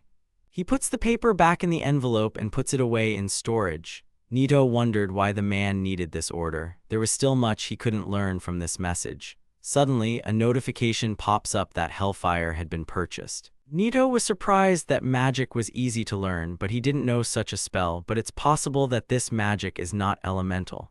He leans against the wall of the building and sighs, saying that he hates healers. Then he wonders if this spell can be inverted. The opposite of fire is water. Nito wants to try to accomplish his plan. A notification pops up that the inversion ability from the God of Vengeance magic has been activated. The magic Hellfire is changed to a magic called Bloody Tears of the Goddess. Meanwhile, Nut Klein was writhing in pain. Nito felt a strange sensation. It was as if he had changed. Suddenly, something cracked in the sky. Toa told everyone to look up. Suddenly, someone's hands appeared through the crack. And then a huge head of a girl with black eyes appeared. The girl looked at Nut Klein. He was trapped in a pillar of light and could not get out. Then the girl began to cry black tears, and when these tears fell on the monster, they destroyed a certain area on it. Suddenly, the monster was drenched in black rain from the girl's tears. Shira was very surprised and scared. Meanwhile, the monster was just cracking and bursting from this black liquid. Finally, there was almost nothing left of the monster. The girl began to disappear, and her last drop of tears turned into a huge amount of black liquid, which destroyed the monster completely. Toa asked Nito if this was the end. The youth replied that he thought it was. The black aura began to disappear from his body, and he realized that the strange feeling had disappeared. Suddenly, the sound of horses' hooves could be heard from afar. The boy says that someone is coming and they need to leave before they are seen and caught. He tells Shira that the rest is up to her because he does not want to be seen. The girl asks about what just happened. Nito tells her to tell her anything. He said that he showed it for one reason, because he trusts her, so what she does with it is up to her now. Nito suggests the girl to meet in capital later. He will tell the innkeeper about the place. Later she can ask and come to Nito. Then Nito and Toa disappear. Shira looks at them in fear and then falls to the ground and wonders who Masamune is. Reinhard Rickman says that according to the information received, Shira and her comrades should be somewhere nearby. Royal White Knight Reed Black says he hasn't had a proper fight in a long time, so he hopes to cut down Nut Klein with his scythe. Royal White Knight Hilda Carlette slowly listened to Reed's sarcastic words about her sister now dying. Suddenly, Reinhardt feels something run past him. He turns around abruptly. Reed asks what happened to him. Reinhardt saw that there was no one behind him and said that nothing had happened. After a while, Reed was standing next to a huge black pile and asking what the hell it was. He also asked if Nut Klein was supposed to be in that pile. Reinhardt looked at the black pile where a skeleton was slightly visible and assumed that this was Nut Klein. Reed started shouting that Reinhardt really believed this. The man said that they had no other leads anyway. Then he saw Shira and asked her what happened here and whether she could have done it. The girl was sitting unconscious on the ground. Hilda had already approached her and asked how she was feeling. Reinhard says that according to the information they received, there should be 2 more people here, a girl and a man. Shira says that they are not here. Reinhard asks her what all this means. He says that it takes at least 4 white knights to defeat Nut Klein, and he doesn't believe that Shira could kill him alone. The girl does not answer. Reed starts laughing and says that it looks like they were eaten by Nut Klein, and judging by Shira's condition, that seems to be the correct option. Hilda started yelling at Reed to shut up immediately, but the man continued to laugh. Reinhard sighs and says that he needs to contact the night squad and orders everyone else to pack their things.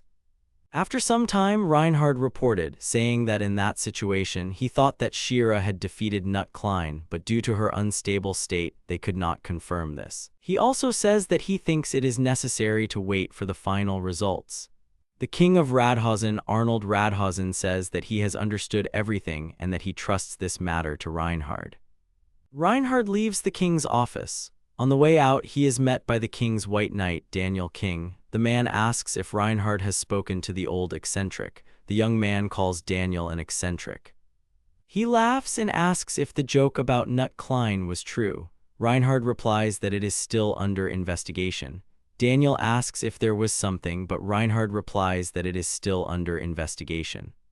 Daniel throws up his hands and asks if Reinhard really can't tell him anything, but the young man replies that he himself is in the dark. Shira was there, and if Daniel is so interested, he can ask her, and Nut Klein in turn is opened, so the man will find out everything himself later. Daniel smiles and Reinhard doesn't understand why. Then the man says that he has known Reinhard for a long time, so he asks if there was anything suspicious there. Reinhard says that according to the information received, 3 people fought with Nut Klein, but they only found Shira because when they arrived, the others were already gone. Reinhard says that Nut Klein, or rather his corpse, was damaged so much that Daniel will never understand who actually defeated him, not to mention the huge amount of black blood. Daniel realizes that the answer to everything will be given by those twins. Reinhard says that probably. Shira knows exactly what happened, but for some unknown reason she doesn't say anything about it. Daniel says that Reinhard could interrogate her. The man replies that he doesn't want to unravel something that she doesn't want to talk about. Daniel suggests that if those two were able to defeat Nut Klein, they are definitely abnormal and perhaps even as strong as them. Reinhardt adds that they may even be stronger. Daniel starts laughing loudly, saying that it's just impossible. He asks if Reinhardt really means that those two are even stronger than him. The man replies that he doesn't know.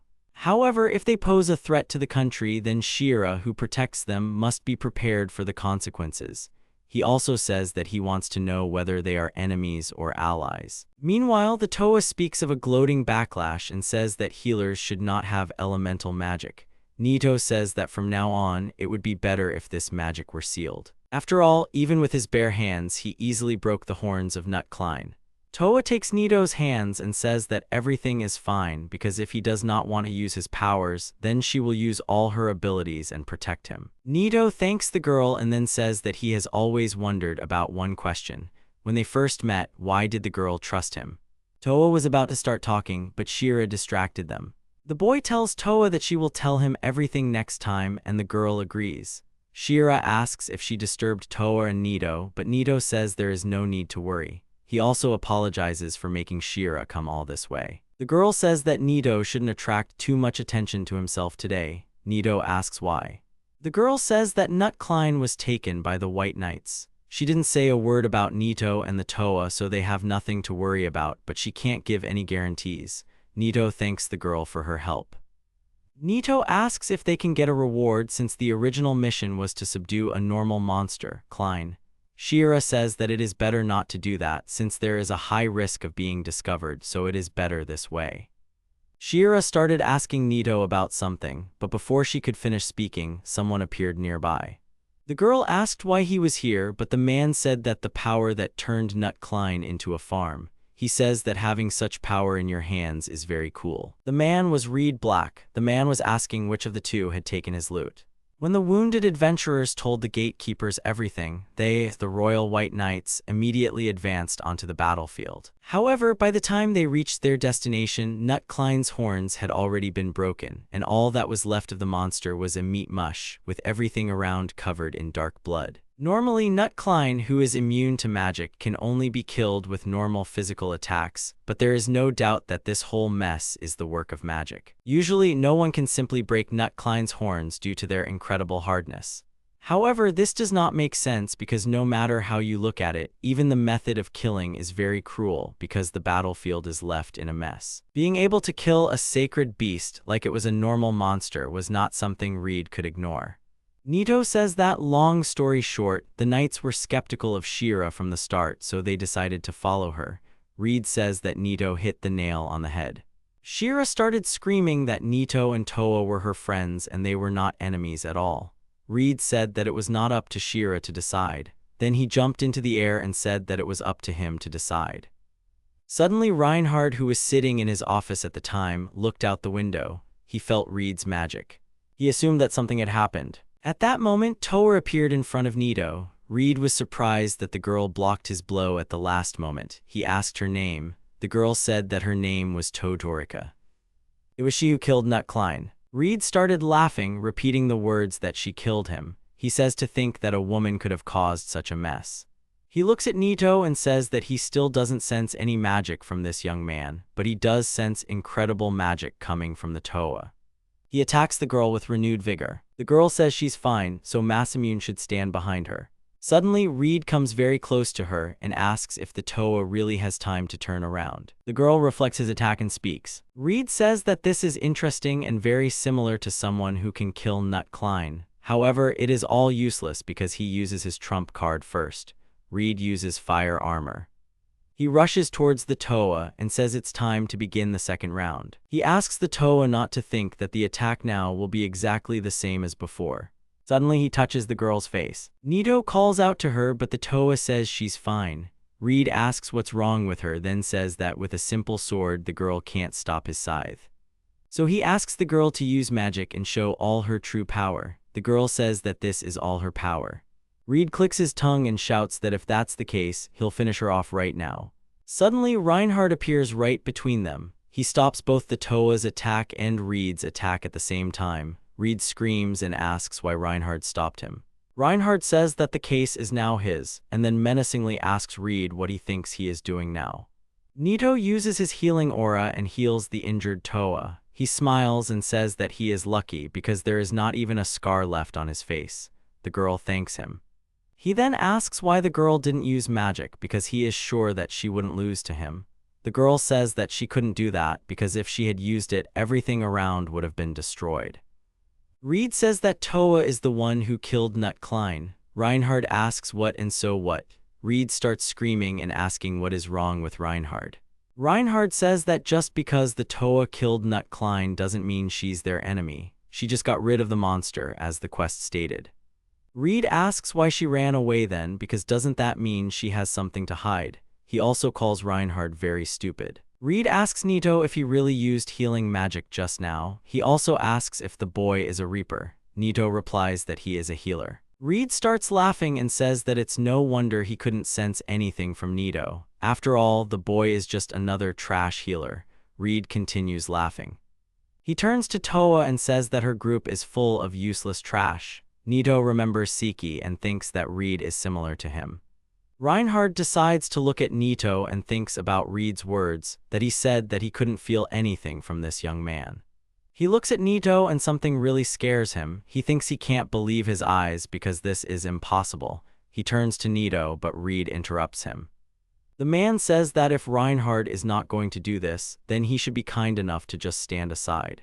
Reed says that he doesn't care if the opponent is someone or something else. When you see someone strong, it's better to get rid of them before they become even stronger. He swings at Nito and the Toa when Reinhard suddenly yells at him to stop. But suddenly there's a huge explosion. There's a lot of dust around. Reinhard sees an unharmed Nito, with a defeated and unconscious Reed lying at his feet. Reinhard says that now everything is clear and Nito is the one who killed Nut Klein.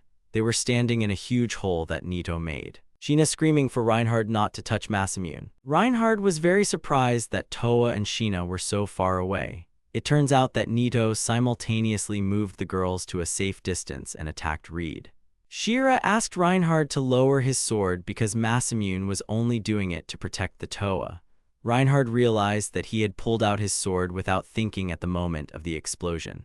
He apologizes to Nito and says he was a little shocked. Nito asks if Reinhard really knew from the start that he was the one who killed Nut Klein. The man replies that Reed said that she felt nothing from the boy. However, this is impossible. From birth, magic awakens in a person. No matter how little it is, knights can sense it from anyone. However, Reinhard goes down to the boy and Reed and says that there are exceptions when a person's magical power far exceeds their own. In other words, Nito possesses a colossal amount of magic that even Reinhard and Reed cannot see. Anyway, Reinhard apologizes for not being able to stop Reed, so he says he will take full responsibility for his actions. Nito says it's okay and they'll just forget about it. He then says that they just don't want to stand out. He and the Toa just want to take on normal guild quests and get rewarded like normal adventurers. They just want to live a quiet life. Reinhard says that he will make sure that Nito and the Toa are given a reward for killing Nut Klein, and he will also not tell anyone about the incident with Reed. However, he still has to report to the king. So Reinhard suggests playing it off as if Nito and the Toa helped Shira kill Nut Klein. He suggests that Nito move in that direction. The young man realizes that Reinhard can be trusted and says that such a scenario would be excellent. Reinhard then picks up Reed, who was unconscious, and said that it was time for them to leave. He asks Masamune's name and apologizes for the inconvenience. He then suggests that they meet again sometime.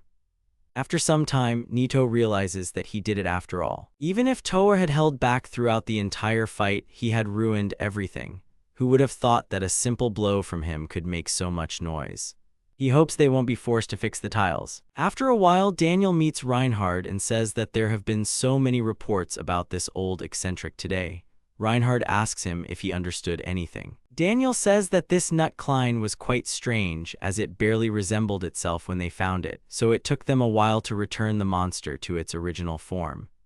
The really weird thing is that he was completely empty inside. Reinhard asks what Daniel means. Daniel says that when the autopsy team realized he was thinner than a normal Nut Klein, they discovered there were no organs inside him. The whole case leads to the conclusion that he was dead from the start. Reinhard and Daniel conclude that there is someone behind the scenes pulling the strings like a puppeteer.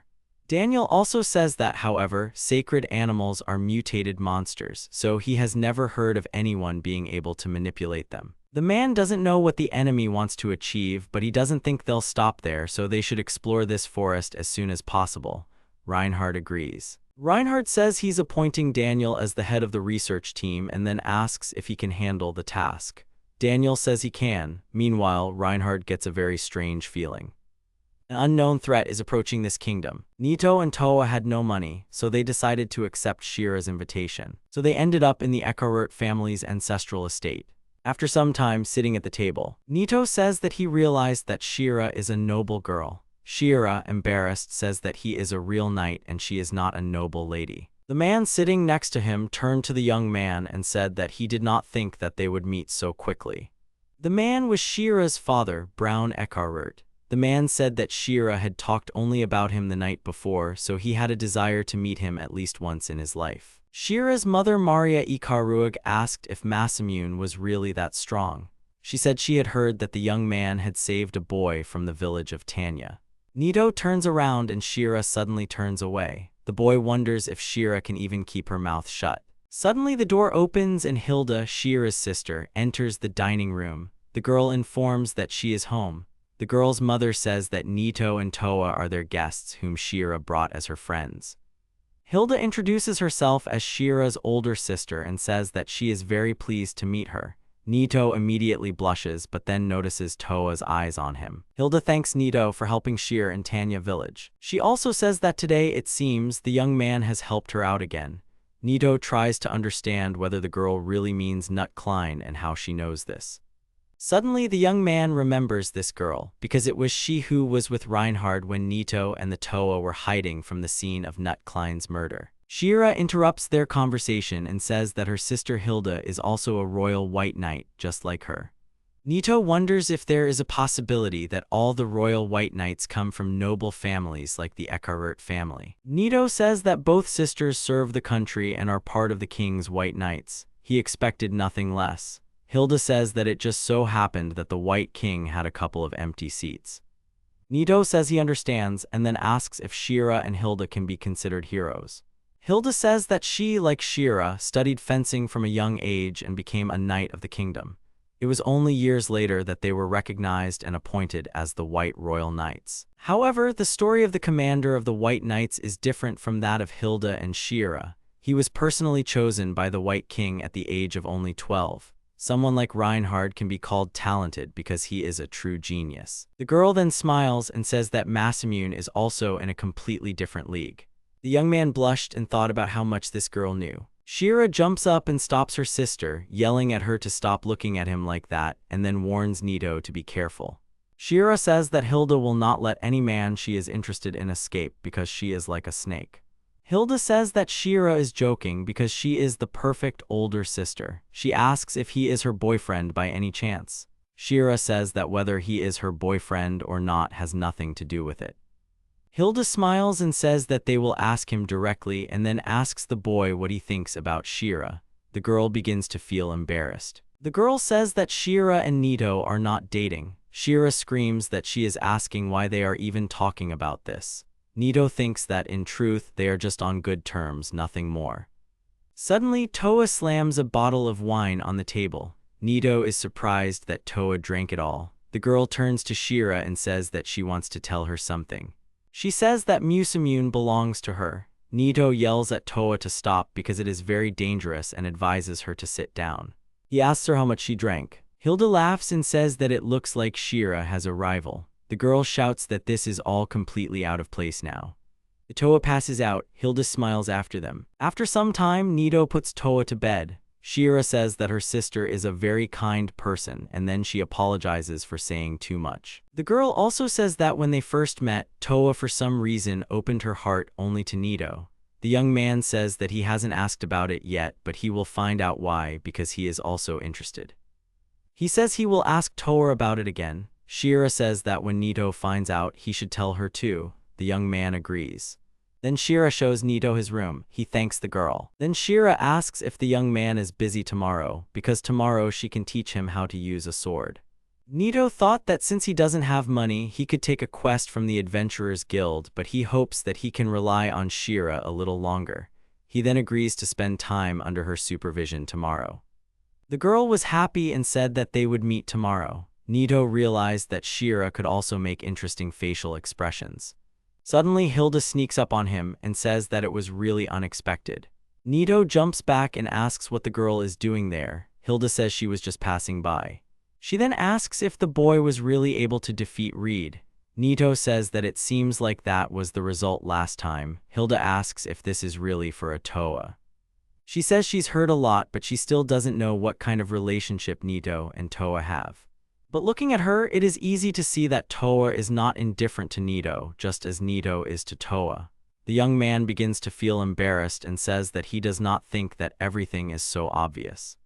Hilda asks how about taking Shira with her. The girl says that this is the first time Shira has shown any interest in a man and the first time she has brought a familiar person into the house. Hilda says with a sad expression that Shira is more serious than ever and that everything is different now. Before, she rarely let anyone get close to her and always stayed somewhere halfway. So when Nito is about to leave the kingdom, why not take Shira with him? Ever since she was a child, she knew nothing but the way of the sword, and by the time Hilda realized this, Shira had already become a royal knight.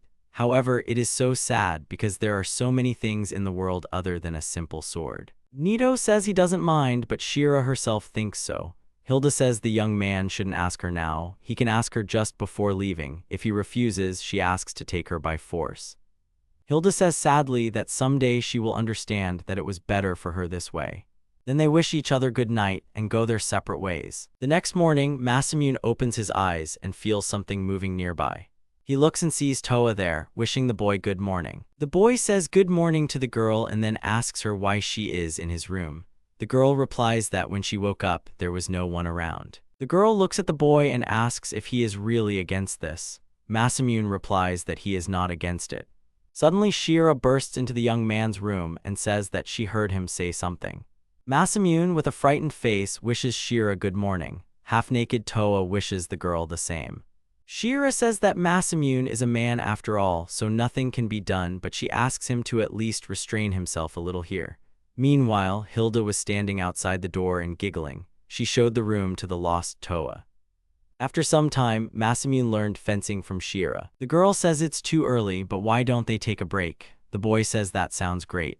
Masamune thinks that swordsmanship is quite difficult. He thought it was something he could quickly master, but now he wonders if he can teach swordsmanship at all. He asks Shira when she started practicing with a sword. The girl starts counting and says that it was around the age of 3. At that time, she was still using a wooden sword, but when her talent was noticed, everything changed. He then turns to Toa and asks when she started training with the sword.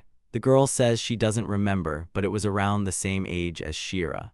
The girl says that one day she got lost in the forest near the castle and was attacked by a Leo wolf. Then her father saved the little Toa. After that, her training in sword and magic began. Shira was very surprised and asked again if the girl was really talking about that very Leo wolf.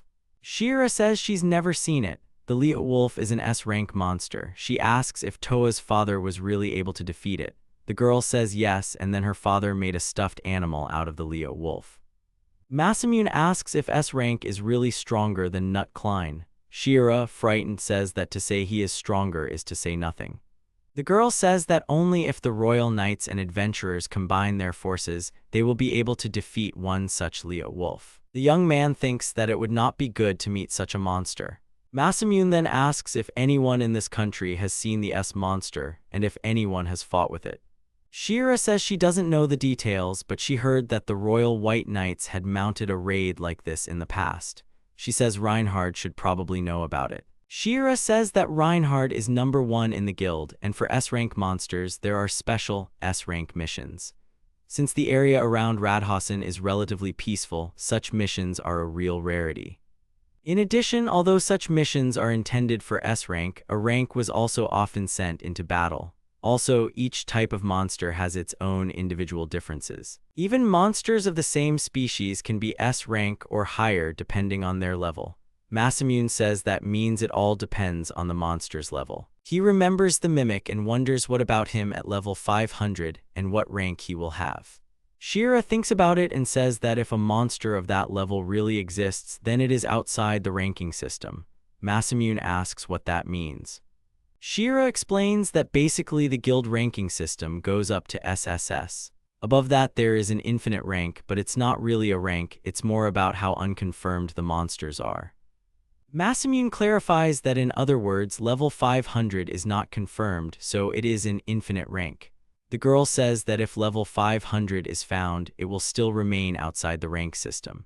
It's a kind of insurance for the guild. Masamune asks if Shira really thinks that level doesn't exist. The girl agrees but says that she can't completely deny it.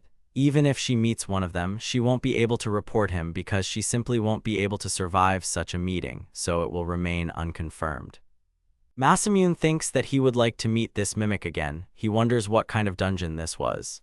He realizes that he should have asked Cheyenne about everything because he feels like Cheyenne knew a lot of things.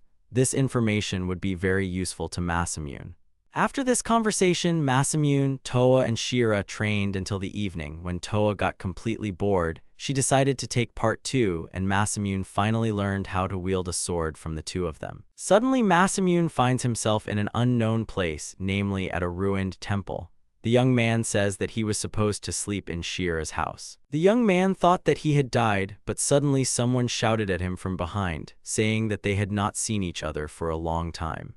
Cheyenne behind him, he asks why the man is here. Cheyenne calms Masamune down and asks him to walk with him for a while. They ascend to an unknown place. Suddenly, the young man sees an unknown person in front of him. He says that the young man has finally come here. He turns around and says that he was the one who summoned him to this world. Masamune asks who this man is and if he is Cheyenne's friend. The man says that Masamune probably doesn't recognize him in this form. He then transforms and asks if Masamune recognizes him now. The boy recognizes that voice. The young man recalls an incident when he was asked to drink a bottle of strange liquid in the dungeon when he first began his journey. Cheyenne asked permission to introduce his comrade, but he did not have time to say the name. Because the man said he didn't have to say anything else, Cheyenne says the man is right and apologizes for that. Masamune asks again if the man really won't introduce himself and he doesn't even know where he is right now. He asks to at least tell him something. The young man thinks that it's just his intuition. But he thinks that guy is the god of vengeance. He remembers Cheyenne's reaction when he asked him about the god of vengeance and realized that he was surprised because Masamune mentioned his comrade's name.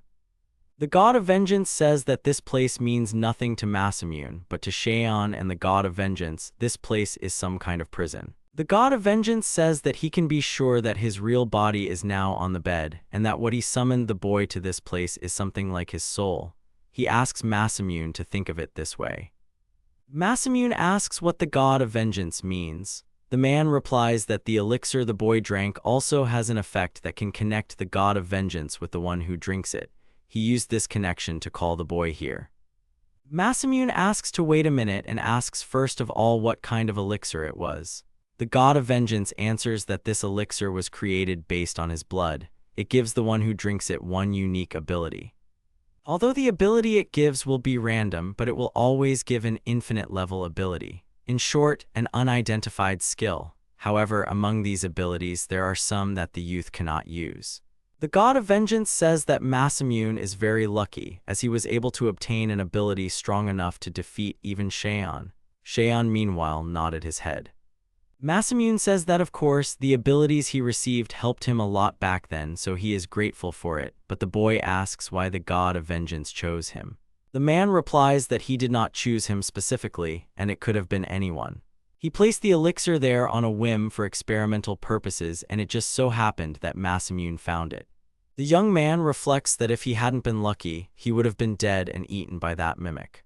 The god of vengeance then asks if it's okay to get to the main topic now. Masamune says it is, and then adds that he also wants to get back to his bed as soon as possible. Cheyenne approaches him and tells him that Masamune will receive his swordsmanship.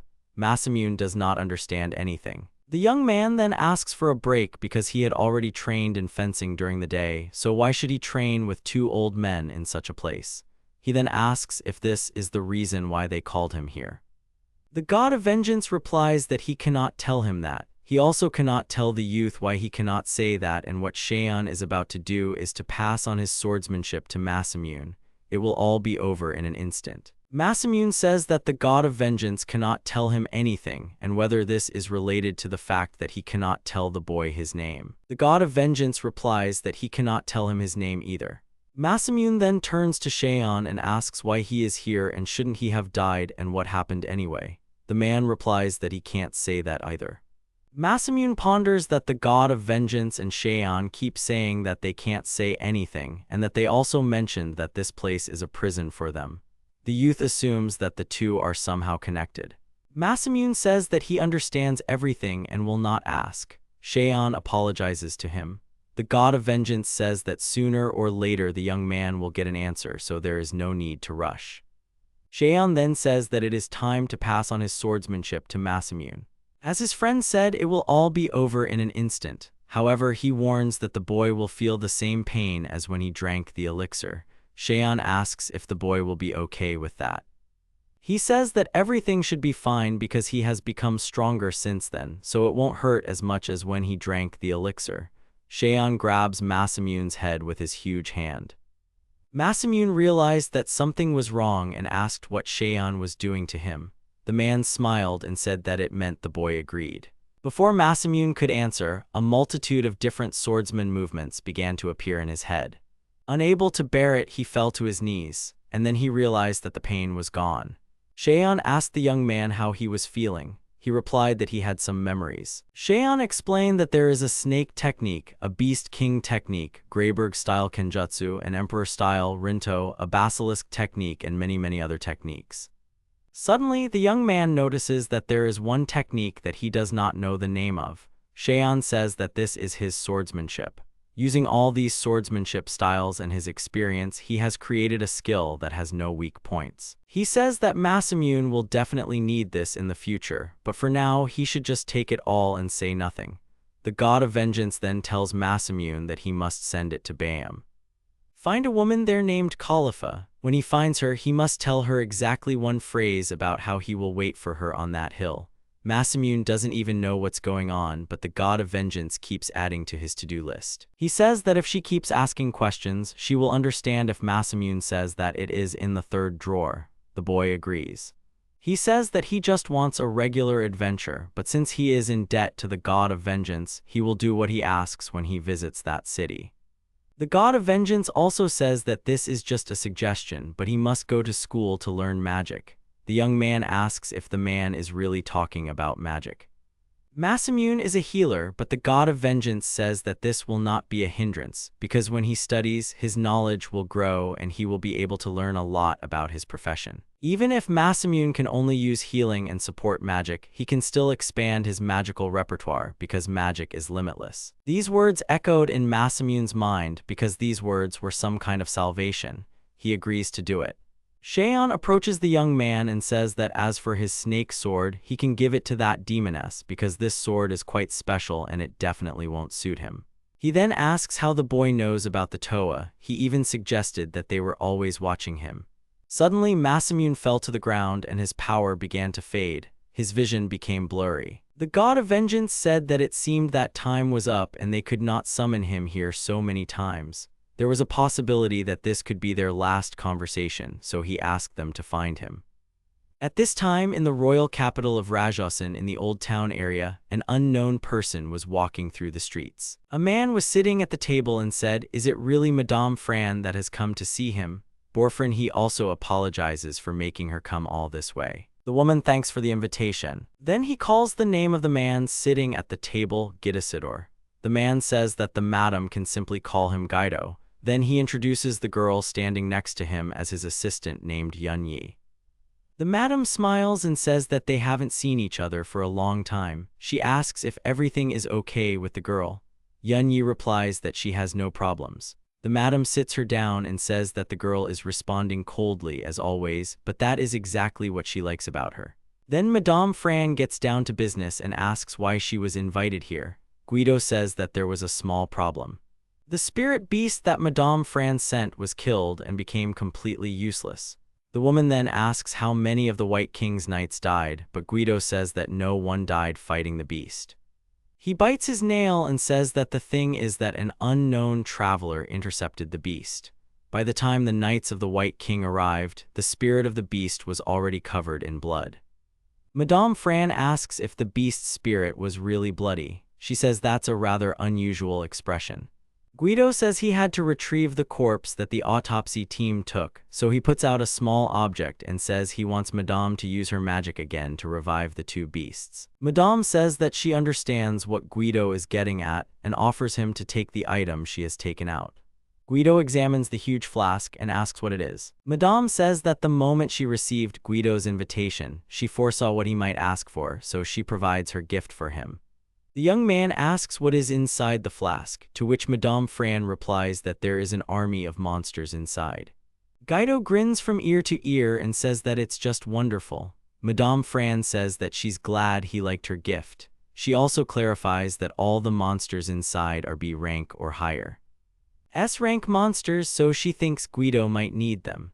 Madame says that she borrowed some resources from the lab when she left the Empire, and then she recovered a small portion of them. Fran then asks when Guido is ready to make his next move. The man replies that it will be in a week, and until then he wants Madame Fran personally to increase the quantity of perfume as much as possible. After Madame Fran left the negotiation site, Yunya said that she didn't think her gift would be very useful. Guido said that this gift would be their insurance, because the traveler who dealt with the previous creature could intervene again and ruin their plans. The next morning, Masamune remembered the god of vengeance's words for the young man to find them. His thoughts were distracted by Toa, who was eating meat at the time. The girl asked what was wrong with the boy. She said that the boy had just said something, but Masamune replied that nothing of the sort had happened. Shira said that Masamune looked very pale. The girl asked if he was okay. The boy replied that he felt the same as usual. The girl asks if he is sure since the boy was just watching a fencing practice. Toa adds that the boy did not even hold a sword. Shira then suggested that Masamune might have lost his enjoyment of practicing. The boy responded that he still enjoyed training and felt like he was growing. He says that today he just wants to see the city. He asks the girls not to worry about it too much. The truth is, he couldn't stop thinking about what happened last night. There was so much going on that he couldn't focus on anything else. However, when he watched the training god of Shira and Toa, he realized something. He watched their fight as if in slow motion, as if it was predictable. So what happened last night wasn't just a dream. If he had picked up a sword this morning, he would definitely have done something different than yesterday, so the girls would have started questioning him. Masamune tries to figure out what excuse he should come up with to avoid tomorrow's training.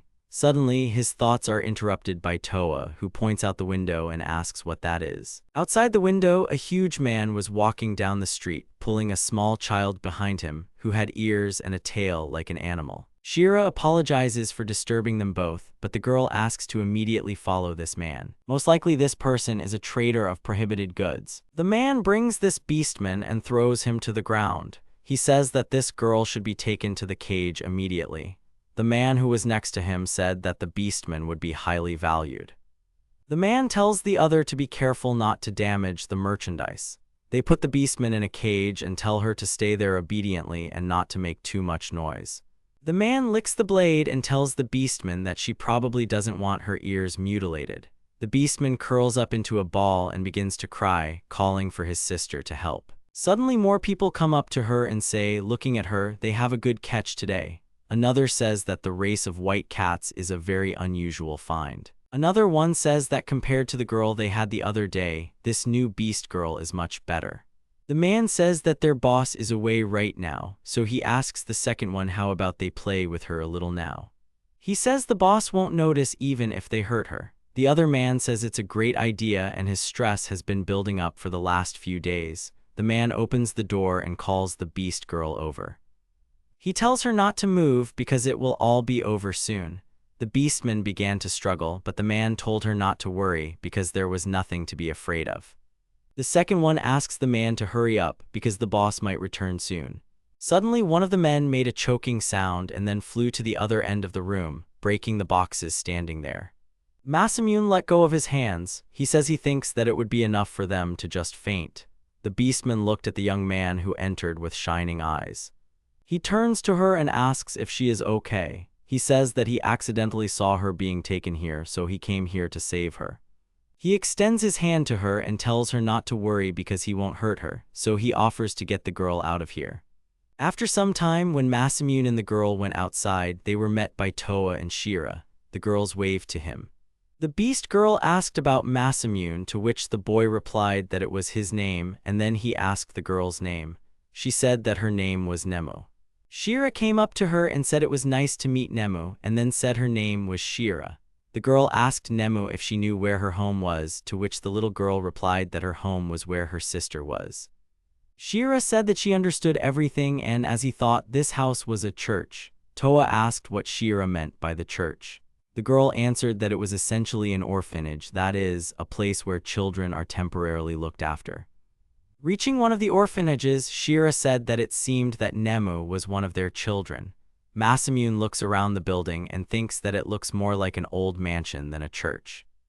Nemo opens the door of the building and sees a maid there. She screams, calling her sister, and runs into the woman's arms. The girl starts asking where Nemo disappeared to because her sister was very worried. The girl apologizes and says that she was caught by a scary man, but then Masamune saved her. The sister looks at the people entering the church. After some time, sitting at the table and drinking tea, Shira told her sister what had happened. The woman thanked them for saving Nemo and said she didn't know how she should repay them. Shira told her sister not to worry about it because they were happy as long as Nemo was okay. The woman says that Nemo sometimes went to see her friends secretly. The royal capital is relatively safe and people do not discriminate against beastmen. The woman thought that there was nothing to worry about. She turned pale and said that she had been wrong in her guess. To think that Nemo had fallen into the hands of traders in prohibited goods when it was supposedly prohibited.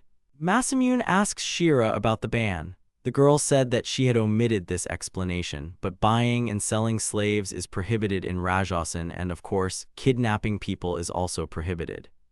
However, this is also a fact, but some people still do such things in hidden places. If Toa had not noticed the kidnapping in time, Nemu's fate would have been completely different. Suddenly, Masamune notices something on Nemu's left hand and asks if his sister knows what is on it. The girl looks straight at the girl in horror. The sister pulls up the sleeve of Nemu's sweater and begins to sob in horror, saying that this simply cannot be. Shira says that this drawing represents a slave comb, that is, a harem which merchants cut on their goods. In other words, a slave's comb is evidence of a slave. It's a common thing for male subordinates to have, but Nemu probably got this crest because she's a beastman. The comb itself has no special effect, but it is clear that those who receive the comb refuse to escape. Perhaps it is intended as a chain that binds the mind, saying that you belong to another person. Masamune wonders how many lives those merchants destroyed. He lets Shira handle it, but he had to kill them all on the spot. Suddenly, Toa calms the boy down and asks if he's okay because he just made a scary face. Shira tells Masamune not to worry and to save the rest for later. The girl said that she had already contacted Annette and the young man had nothing to worry about. He said that the girl was absolutely right and everything would be fine. After some time, Masamune and the girls were about to leave. Nemu and her sister came out to check on them. Masamune sat down next to Nemu and told her to be careful for now and also to try not to go out alone again. He said goodbye to her but promised to return tomorrow. Toa asked Masamune if he was really going to visit Nemu again tomorrow, because when they parted, he mentioned that he would return to her tomorrow. The young man smiled and said that she was playing with the other children as if nothing had happened, so he was sure that when tomorrow came, she would forget about him. However, the next morning, Nemu happily ran to Masamune and called him master. The young man asked why Nemu was there, to which the girl replied that she came here to meet the master. Nemu asked Masamune, calling him master again, where they were going. The youth said that they were heading to the guild. Masamune is staying at Shira's house, but he can't continue like this and live there, so he needs to earn some money. Nemu shouts that as expected of a master, he is indeed an adventurer. The girl says she will go too. Suddenly, Masamune calls out to Toa. Toa and Shira stood stone-faced and looked at the young man. Toa asked him, saying that she suddenly wondered why Nemu called him master. Masamune started screaming at the girls to listen to him since he hadn't asked her to call herself that. Toa asked with a narrowed gaze if that was really true. Then the girl turns to the beast girl and asks why she calls Masamune master. The girl says that her mother taught her this word. The woman says that when someone saves your life, you must love that person for the rest of your life. Nemu says that the master saved her and therefore he is her master. Toa replied that if Nemu said so, she would have to believe it. Suddenly, a familiar merchant approaches them and asks if these guys really know Nemu. The beast girl starts screaming and happily says, introducing the merchant Masamune, that this young man is Master Nemu. The woman makes a very strange expression. Masamune realizes that this is becoming problematic. After some time, Masamune, Toa, and Shira explained to the merchant what had happened to Nemu. The woman examined her hand and said that she understood everything and that it must have been very cruel. She pats Nemu on the head and says that she is very glad that Masamune and the girls saved this little girl. Nemu often comes to play in this woman's shop, so she is like a daughter to her. The woman says that if it were possible, she would like to hit those who tried to harm little Nemu, but still, she cannot believe that the day of farewell will come so soon. The woman tells Masamune that Nemu has chosen him as her master, so he must not fail her. If something happens to Nemu, the woman will drop everything and come beat the boy. Masamune wonders if there is some deeper meaning to him being Nemu's master. Meanwhile, the girl approaches a woman named Sharon and says that she is very scary, to which the woman replies that it is natural behavior for parents. Then a man comes into the shop. He says he was trying to find Shira. The girl recognized him as Edward. The girl says that she sees that the man still uses this appearance in public. The girl asks if the man really cares about it. Edward replies that no one would even think that he is one of the White King's knights, and after all, it is a normal appearance. Then, changing the subject and looking at Masamune and Toa, Edward asks who those people are next to Shira. The girl introduces Masamune, Toa, and Nemo. Edward asks if they are really the ones rumored to be in the White Knights. He takes off his hat and bows, apologizing for the late introduction. The man says his name is Edward Scotch and he is one of the White King's knights. The man also says he is very pleased to meet you. Shira then asks why the man was trying to find her. The man takes out a roll of paper and says it is a message from Reinhard. Shira unfolds the roll and cannot believe her eyes. Edward says it's the king's request. A basilisk has appeared in Vic and more. Edward explains to Shira that the basilisk appeared in a barn belonging to Boreas, a friend of His Majesty. Toa asks about the basilisk. Nemu says that she knows about basilisks too. The basilisk, according to Nemu, is a huge snake. Shira asks why the order was given to her. Edward says he does not know. He was only ordered to give her the written order. He is sure that His Majesty has his own reasons for choosing Shira. Then he breaks into the conversation and asks Shira for a favor while they are there. The woman says she needs the basilisk's tear glands and venom sac as well as large fangs because she doesn't have any either. The woman says she would appreciate it if they collected them for her after they killed the basilisk. Masamune says that he will go with Shira on this mission, and if the boy goes, then Toa will go with him too. The girl asks if everything will be okay. The boy says it's time to repay her for letting them stay in her home. The Toa also says it's okay. The woman offers to take Nemu along, but Masamune says that she is still just a child. The girl starts crying and says that the master is not going to leave Nemu. The boy kneels down and says that they are going to fight an evil monster and asks if the girl understands this. Nemu says that she wants to be useful to the master. The woman tells the boy not to worry because despite her appearance, Nemu is a healer and much stronger than Masamune. The boy thinks about how Nemu was recently captured by traitors. He looks at the sad eyes of the little beast girl and says that he will allow her to do this only this once. After some time, Masamune's group was riding in a carriage to carry out tasks. Meanwhile, Shira was angry and said that the king was a real exploiter. The king sent her for a common basilisk. He could have sent someone from the guild, not to mention that the request came through the guild. The girl sees no reason to send her personally. Masamune told the girl to calm down and think of this task as a favor for Sharon. Masamune himself wonders why Sheru is so worried about this. Suddenly, Toa changed the topic and asked Nemu what the beast girl can do. Can she use magic? The girl replies that she can't use magic, but she can make a cat fist. Masamune asks what it is. The girl is surprised that the boy doesn't know what it is. The girl gets up from her seat and says that Nemu will explain to the master, saying that a cat's fist is, but before she can finish speaking, she realizes that she herself doesn't know what it is. Nemu says that she only knows that it is a beastman art that was passed down to them, the cats. Masamune wants to know more. Shira explains that the beastman martial art is something that beastmen specialize in. She also clarifies that each type of beastman has its own martial art. In Nemu's homeland, this martial art is called the cat fist. Masamune understands that this is a combat technique. Masamune then asks Nemu if she really can't use magic. Nemu says that she can't use magic, but Nemu is a magical cat. If she is taught magic, she can use it. Shira is surprised by this because if a cat human can use magic, then this is a special class of cat people. The girl says that she heard that this is an innate class. It is considered to be of the highest ranks. Masamune asks that if a beastman has a birth class, then it could be a non-birth class. Shira says that some classes level up with age. She explains that she was an ordinary knight, but now she is an elite knight.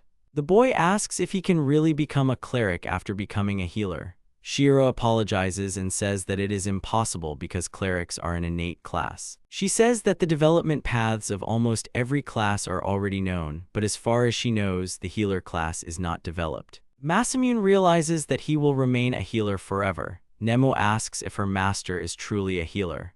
The boy confirms this and says that this is why he only uses healing and support magic. Nemu raises his hand and tells the master not to be sad because Nemu will protect the master, and the master saved Nemu, so the master is not weak. Nemu then asks when they will reach Vic. Shira says she thinks tomorrow. Shira says they will have to spend the night in the carriage. Masamune realizes that the road is further than he thought. Vic turns out to be quite far away. Masamune asks if it's okay that they left the capital. Shira says it's okay because Edward will inform everyone up there. She also told Annette everything just in case. Masamune wonders when she managed to do it. He saw the girl talking to the ring yesterday. He asks if Shira's ring really allows her to communicate over a distance. The girl shows the ring and says that it is indeed so. Every royal white knight has such a ring. The young man says that he has such a ring too. He says that he took it from someone but did not use it. It is very convenient in terms of being able to contact others despite the distance. Shira replies that her ring works within the kingdom, but Masamune's ring can work outside of it. The young man says that according to the one who gave it to him, everything is exactly like that. The girl examines the ring and says that it is very expensive and probably made of the purest materials. Toa asks who gave this ring to Masamune.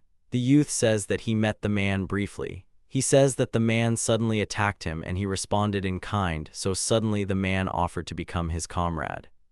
The young man says that upon seeing him, the man's aura became aggressive, and when he thought it was all over, his magic prevented Masamune from escaping. He also said that he was from some organization and invited me to join them, told me to think about the offer, and gave me a ring. Shira said that it all sounded very suspicious and then asked if the unknown person had told her the name of the organization. Masamune thought for a moment and said that the organization was called Dragon Heart. Shira shuddered and was very surprised. Shira asked if the stranger really said that. Masamune asked her if she knew anything about this organization. The girl said that she thought everyone knew about them. The Dragon Heart is known for hunting down politicians. They have killed many, those in power, guilty of embezzlement, murder, and the like. Most countries have put a hefty bounty on their heads. Masamune recalls that the stranger did mention something like destroying the rotten top or something. Shira said that it was probably them. She told about the incident that made the Dragon Heart famous all over the world, which happened in the kingdom of Twart. Queen Priva, ruler of Twart, committed mass genocide in pursuit of the idea of a beautiful kingdom. She killed more than half of the kingdom's population. Most of the victims were old people. Masamune asks if that's why the Dragon Heart organization came after her. Shira says that's true, but they didn't just kill Queen Priva. They killed everyone who was connected to the queen, and there were children among the dead. Masamune asks if the Toa knows about this. The girl answered that she knew about it, but not as much as Shira. She accidentally overheard her parents talking about their friend, Carpent, or something like that. He created the organization Dragon Heart. Shira asks Masamune and wonders about the proposal of this unknown person. The young man answers that he does not know yet. He doesn't even know when they'll meet again, but it doesn't matter anyway. It's no use thinking about it until they see each other, because right now they don't even know where this organization is. Still, it's very surprising to be invited by them. Masamune recalls that the three were going to visit Greyberk. He wonders what they are doing there now. At that time, in the kingdom of Greyberk, near the border, the guards noticed three unknown people. They ordered them to stop and take off their hoods. These people were the three who met Masamune at the very beginning of his journey. They belonged to the Dragon Heart organization. Greyberk is a kingdom with a huge territory. There is a checkpoint at the gates to Greyberk and another one in front of the main gate to the castle grounds. There are also several villages outside the city protected by the castle. There are several more checkpoints there, so it was considered impossible to enter the kingdom undetected. One of the strangers who had disarmed the guards takes off his hood and turns to his comrade, saying that he was absolutely right in that these gates are almost unguarded. Another says that few people try to pass through here, and if they do, it will most likely be merchants or travelers. The girl says that it is not enough to put only 2 guards here. The man replies that they are probably all busy fighting demons. However, last time there were more guards. Having said this, behind the 3 strangers, the sound of horses' hooves was heard. In the end, they were cleverly encircled and surrounded. Suddenly, a horse with a rider approaches the strangers. The rider says that the knights who surrounded the trio have no chance and they must retreat. The rider was an elderly man with a long beard. He said he would deal with the uninvited guests himself. One of the intruders addresses an older man and calls him Grandpa. The man says that he and Overpowered haven't seen each other for a long time. He also says that he is glad to see him alive and well.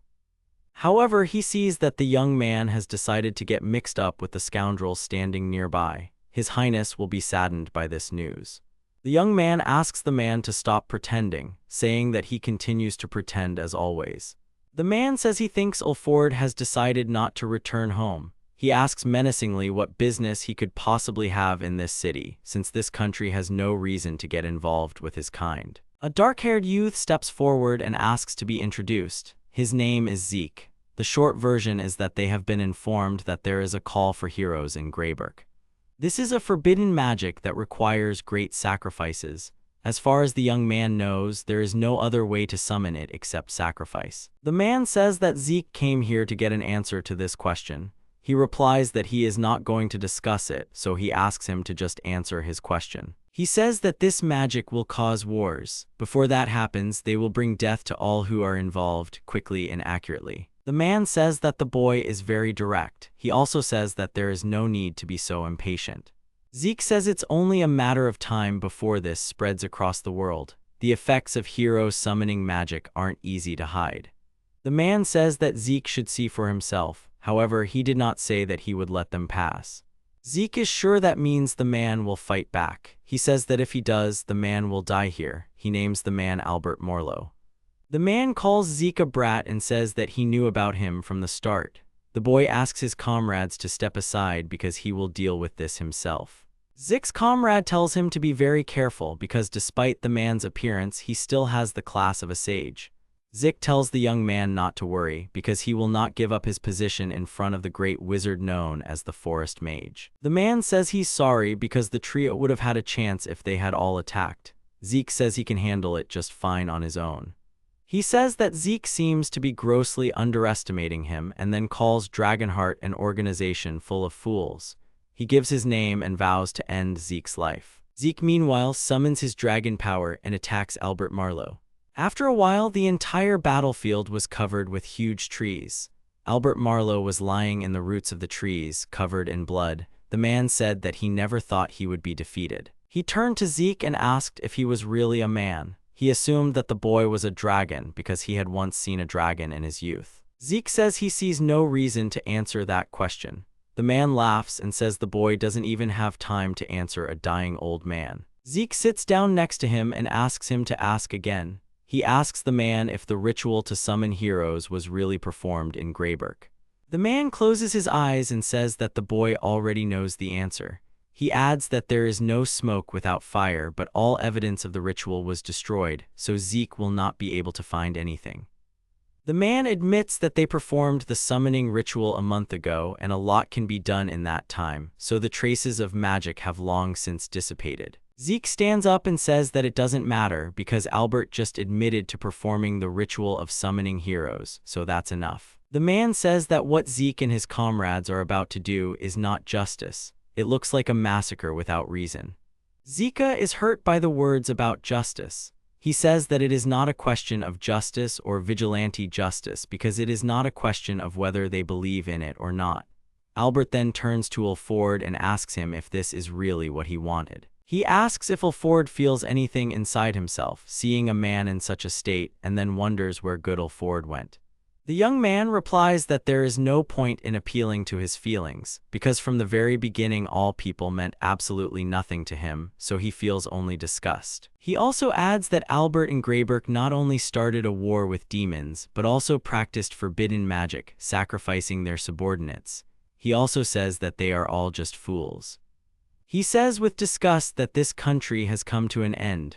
Albert replies that they are not fools and that all people should do the same, otherwise there is no point.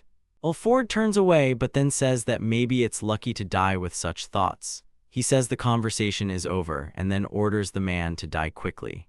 Albert laughs and says that it is cruel to say such words to a dying old man. Lying on the tree roots, he says his last words that he sees that Ulford is no longer the prince he once knew. At this time, Nemu ran to her master and said that everything looked simply amazing. She was talking about the big market they were walking through now. Masamune and his group reached Vic. He was amazed by the large number of people. Shira said that the city is called a trading city, so there must be bigger crowds here. Nemu looks at the beautiful goods and tells Masamune that she really wants to buy these beautiful things. The young man replies that since they have already arrived in Vic, they can buy several goods. Shira suggests visiting the farm first and offering to give them a tour after they finish working here. After some time, when Toa arrived at the farm, she noticed a strange animal. She said that she didn't want to believe that the animal was called Wallstein because it didn't look cute at all. Masamune told the girl to hurry up and not fall behind. Finally, they reached the house. Shira knocked on the door, but no one answered. Toa assumed that it seemed like no one was home, but suddenly Nemu noticed a large crowd of people. A crowd of people stood by a huge barn and discussed something. Someone asked someone to give up, and someone said that they were afraid every day. People stood and questioned one man. They said that according to information, he should have gotten rid of someone long ago. Others said that he couldn't just give up the place. Others asked to sell his farm and live in peace. They questioned the owner of the farm, named Bori Vic. The man panicked and asked the villagers to wait a little longer because he had sent a request to the guild in the capital. The woman shouted that Bori had been talking about this for a while, so it could be assumed that they weren't going to come here. The man replied that he was sure that help would come today. The man asked to wait for them a little longer, at least until tomorrow, but the residents did not agree with this. Masamune realized that these people were very cruel. Suddenly, Shira shouted for them to stop and asked for a moment of attention. She said that she was from the capital and that she had been sent to destroy the basilisk. The girl introduced herself as Shira. Bori Vic was surprised that the girl was an adventurer. The man was happy and asked everyone to see that the adventurers from the guild had finally arrived here, so now everything would be fine for them. People began to disperse and were indignant that the man couldn't tell them that the adventurers would arrive today, because they wouldn't have made so much noise if they had known. Bori Vic was shaking hands with Shira. At that moment, a man was looking at them. He spat and turned around, which attracted Masamune's attention. Nemu said that something smelled. Masamune asked her what it was, but the girl said that there was a strange smell in the air. Then they looked after the man. The man was still shaking Shira's hand and was happy that they had finally arrived. The girl said that they were a little late on the way. The man asked if they were really going to kill the basilisk. Masamune interrupted them and said that they would finish it today because he wanted to explore the city some more. The man asked the panicked young men to wait. He said that he was very grateful to them, but the basilisk was an A-rank monster. He said that he too was once an adventurer, but with all due respect, he believed that they should not be in such a hurry. Shira says there's no need to worry, as she guarantees that everything will go smoothly since Mr. Masamune is here. The young man thought that he was, of course, going to handle it today, but Shira was somehow relying on him too much and this task was entrusted to her. Plus, she also blabbed his name. Shira offers to inspect the barn and then asks if it really belongs to Boreas. The man answers in the affirmative. Shira calls Masamune and gives him the keys to the barn. They approach the barn together with Nemu, and the girl says that she was not imagining things. The little girl says that the barn smells exactly the same. Masamune says that she can't possibly mean the smell of the basilisk. Nemu replies that the man in rich clothes who was here recently smelled exactly the same. Boreas sits down next to him and asks her if she is really talking about the man with the wart under his nose. The girl gives a positive answer. Masamune asks the man if he knows anything about this man. Boreas says that his name is Mr. August and that it is most likely him. Masamune asks if Boreas knows him. The man says that when he sent a request to the capital, August came and said that they had to get rid of the basilisk. Augustus is a merchant who once settled in this city. Shira asks if the merchant really wanted to get rid of the basilisk. Boreas replies that he wanted this land as a reward. Boreas Vic said that he found this proposal very strange, so he refused Augustus because this land had been passed down from generation to generation. Masamune says he understands everything and then suggests that Augustus is involved in all of this. Shira also says that this is probably true. Basilisks usually live deep in the forest, so it is very suspicious that he decided to make a nest here. The girl says that Augustus probably just wanted to get this land for himself. Boreas can't believe his ears and tries to understand why he went so far. Masamune says that it is a good thing they took Nemu with them, otherwise they would not have noticed the smell. Toa praises the girl for her excellent work. Masamune says that if that's the case, then it's better not to kill the basilisk, but simply drive it out. Shira suggests simply stunning him and taking him into the forest until he wakes up. The young man sees this as a great idea. Masamune opens the lock and unlocks the door, but sees 3 huge basilisk heads inside. He locks the door and says there are 3 basilisks inside. Shira is surprised and says the request only said 1 basilisk. The man says there was 1 basilisk there yesterday, but Shira is sure there couldn't be 3 overnight. The girl says that just a drop of basilisk venom is fatal and no one would want to take on a quest with 3 basilisks unless there was a high reward. She also says that the rank of the quest would not change, but the reward is very strong. Masamune understands why Shira was reluctant to take on this request. It seems that leaving those basilisks behind would be too dangerous. Boreas clasps his hands and asks the adventurers for forgiveness. He says that there were 3 of them from the very beginning. Lord Augustus demanded to see what Boreas wrote in the task, so he had to lie. If people knew that there were 3 basilisks inside, they would take extreme measures. The man also understands that adventurers will not undertake to kill 3 basilisks, but he could not just sit idly by. Masamune asks Shira if he cuts off their heads, will these monsters die? The girl answers in the affirmative. The young man says that the plan is changing and they will kill all the basilisks. He also remembers that Sharon still needs materials from the basilisks. Masamune says he can handle it alone, but no one should approach the barn. Nemu starts screaming that it is very dangerous because the boy is only a healer. Masamune tells the girl not to worry because he will finish them off quickly. He thinks that since he needs materials, he can't use decomposition because there will simply be nothing left of the monsters, so he will have to use the sword. The young man enters the barn and is met by 3 huge basilisks. He remembers a technique that will allow him to kill 3 opponents at once. He finds the technique he needs, which is God's speed using the Beast King style, which is the Beast King Abyss sword. In an instant, he cuts off the heads of 3 monsters and walks out into the street as if nothing had happened. In an instant, Nemu, Shira, Toa, and Boreas Vic looked at him in dead silence. She was very happy with him and called the master amazing because he really did it quickly. Masamune said that he and Shira needed to gather materials because Sharon needed tonsils, poison glands, and large fangs. The girl replied that she would start right away. Toa turns to Masamune and says that these basilisks were not dangerous. The boy asks what Toa means, to which the girl replies that they were trained. Suddenly, the merchant Augustus runs out to them and asks what they have done. He says the basilisks belonged to the city. Borivik asks if the merchant was really behind all this. Suddenly, a man appeared behind Augustus. He asked which of these men was Boreas. He says that his head will do a great pirouette when he cuts it off with his sword. The man then saw the corpses of 3 basilisks and asked why his pets were now lying dead. August points to Masamune's group and says that they were the ones who killed his basilisks. The man looks around the group of people and points at the Toa, asking if she really was the one who finished off his basilisks. He then looks at Shira and says that her magic is also strong, and then suggests that they kill all the men first. As for the women, he says that he will first cut off their limbs and then drag them to the tavern to work off the death of his pets. August laughs and says that Boreas himself is to blame for everything because he should have accepted his offer. Boreas asks why the merchant needed his land. August spreads his arms and says that he wants to build a luxurious mansion. He will enjoy life watching the beautiful city because that is what every merchant dreams of. Boreas Vic calls August a pathetic man, but the merchant replies that no one cares about the words of a weakling. He also says that he could have paid if Boreas had given him the land voluntarily, so there would have been no need to kill anyone if the man had not hired these adventurers. The man laughs and tells Boreas that it is all over because he will die here.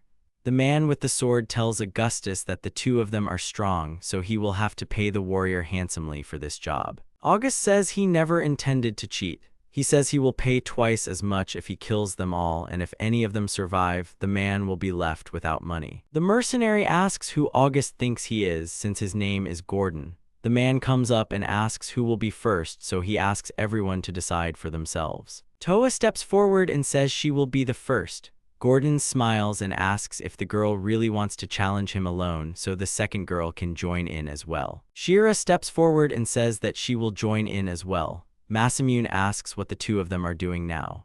Together they tell Mr. Masamune not to interfere in this fight and to stand behind them. The young man is surprised and Gordon says that he does not like it. Gordon says he doesn't like it because he hates people like Masamune who hide behind women. He looks at him and wants to kill him first. Meanwhile, Toa and Shira had already attacked the man. However, he blocked their attack with his broadsword. The man said that the girls were very nimble because they apparently wanted to play with him so much. In an instant, he pushes them away with his lunge. Masamune realizes that he is very strong. The man attacks the Toa and says that he will play with them and be able to satisfy them. At that moment, Shira rushed at him, but Gordon was about to hit her with his knee in response. Shira quickly realized and covered herself with her hand. Gordon is surprised that she was able to repel this attack. He says that it is as expected from the king of the White Knights. The girl says that the man confused her with someone else, but he replied that Shira doesn't know how to lie. He doesn't yet understand which of the 2 it is, but if he plays a little longer, he will understand. He tells the story of Bori's farm, saying that the land once belonged to King Arnold, ruler of Rasthusen. He is a king after all, and he wouldn't send an ordinary adventurer here because his friend Boreas Vic is in trouble. Shira gets into a fighting stance and says that this is just a meaningless assumption. She attacks him, but the man dodges. Gordon clicks his tongue and tells the girl that she is not a good liar. He attacks her. Shira manages to crouch and then makes a multi-point lunge, but Gordon blocks them with his sword. He then says that he knew Shira was the king of the White Knights. Shira then shouts out Toa's name, and the girl uses her lightning spell right on Gordon. Shira jumps back and tells the girl she did a great job. August looks at the man. He holds onto his sword all toasted, and then, with the roar of a true beast, activates his berserker ability. Shira notices the dark magic in this spell. Masamune understands that the girl is scared, and it can be assumed that Gordon used some kind of forbidden magic. Gordon says that the White King probably knows how dangerous this magic is. This was the first time he was beaten like that, but now it's all over. He transforms and says that he is now invincible. Masamune stands to the side and says that this form looks dangerous. Gordon starts yelling at Masamune to shut up and not to interfere because he will play with the girls first. Shira rushes forward, but Toa shouts at her to stop, but Shira does not listen to her and attacks the monster, but her rapier breaks on Gordon's armor. The man says he's very sorry and then punches the girl, causing her to fly into a tree and crash into him. He approaches her and says that apparently she does not understand what kind of magic this is. Now her physical and magical attacks are nothing to him. He swings his arm to hit the girl, but Toa appears from behind and uses lightning speed. Toa's eyes light up with lightning. The man turns around, but the girl uses the thunderstorm sword and cuts Gordon in his berserker form. The man says that this is simply impossible, and Shira looks at all this in shock. A man falls to the ground with part of his body cut off. Toa offers his hand to Shira and asks if she is okay. Shira says that Toa saved her and then thanks her for always having their back. Suddenly Gordon stands behind the girl. Nobody understands how he can still stand on his feet. Gordon repeats that he said he is invincible now. He uses true resurrection magic. The man uses the cursed Great Spear. Toa rushed to cover Shira, but in an instant Masamune appeared in front of the girls and used his spell. August looked around and tried to understand what had happened. Suddenly Gordon's hand falls at his feet. Masamune asks if he really wants the same. Masamune asks Boreas what they should do with Augustus. The man immediately rushed to Boreas and began to beg him to let him go. He swears that he will not cause him any more problems. Boreas replied that this land had been passed down from generation to generation, and he would not give it to someone who acted only for his own selfish purposes. If August promises never to appear on this earth again, he will spare his life. August makes his promise and asks for forgiveness. After some time, Bori says that he has collected the materials. Shira thanks the man. Bori replies that he does not need gratitude because he did not do anything special. The man also says that, unfortunately, he will not be able to pay more than the amount stated in the order, but he can give something else. He gives them a bag and asks if they will take this in return. Bori says that the bag contains the meat of the steins that he grows, as well as other high-quality materials from the Yaoisteins. He asks to accept all of it. Bori apologizes and asks for forgiveness, but that is all he can offer. Masamune looks at the happy girls and tells the man not to worry, because this is a very good reward. Borivik says that they all protected this ranch today, so he will be forever grateful to them. He thanks them again from the bottom of his heart. Walking along the road, Shira asks Masamune if he has really mastered the sword, because when she taught him fencing, the young man could not do anything, but when it came to the basilisk, Masamune quickly defeated it. Masamune understands that he gained this ability after that day, however he says that it is difficult to explain. Shira says that she believes the boy. She also says that the boy is clearly attracting trouble. Masamune apologizes for this. Then they plan to do some shopping in the city, so they go shopping. After some time, Masamune's group was at the local huge market. Masamune noticed Toa carrying a bag of meat. He pointed out that she was looking at the meat with a very hungry look. Toa replied that there was nothing like that and that it was, on the contrary, Nemu who was acting strangely. Masamune asked her not to talk to him because Nemu was fine. Toa said that Nemu was over there. Masamune approached the girl and asked if she liked anything. Nemu said that the necklaces were very beautiful. The merchant asks her if she liked the necklaces. The girl says she likes them. The man replies that the girl has a keen eye. These necklaces contain a crystal stone from Polstera. Masamune takes the necklace in his hands and examines it. The man says that the country of Polstera no longer exists, but they can buy these necklaces because they will not regret it. Shira says that the crystal stones from Polstera are very famous. It is initially blue, but over time it changes its color depending on the magical power of the owner. The merchant says that the frequency of the color depends on the quality of the owner's magical power. Each time he eagerly wants to see what color the stone will become. There are rumors among traders that with the help of this stone one can find a great magician. Masamune wonders if he should buy the necklace as a souvenir. He asks how much these necklaces cost. The merchant replies that one costs 3,000, so Masamune asks for 3. After some time, he puts one necklace on Nemu's neck. The girl thanks the young man. Masamune asks her not to lose the necklace. The girl replies that she will treasure it. Toa then approaches them and asks Masamune to put her necklace on her too. The boy blushed but still put the necklace on the Toa. The girl lifts her face and thanks the boy. Suddenly Masamune flushes and turns red. Shira also blushed and closed her eyes. Masamune, in a panic, offers to help Shira put on the necklace too. The girl says that she can do it herself. After some time, Masamune notices a sign for a liquor store. Shira says that it looks like a liquor store. They decide to go inside. Nemu squints at the strong smell of alcohol inside. The merchant greets the visitors and then asks if they are looking for anything in particular. Masamune replies that they are not. The man then points to the expensive drinks and says he recommends these particular ones.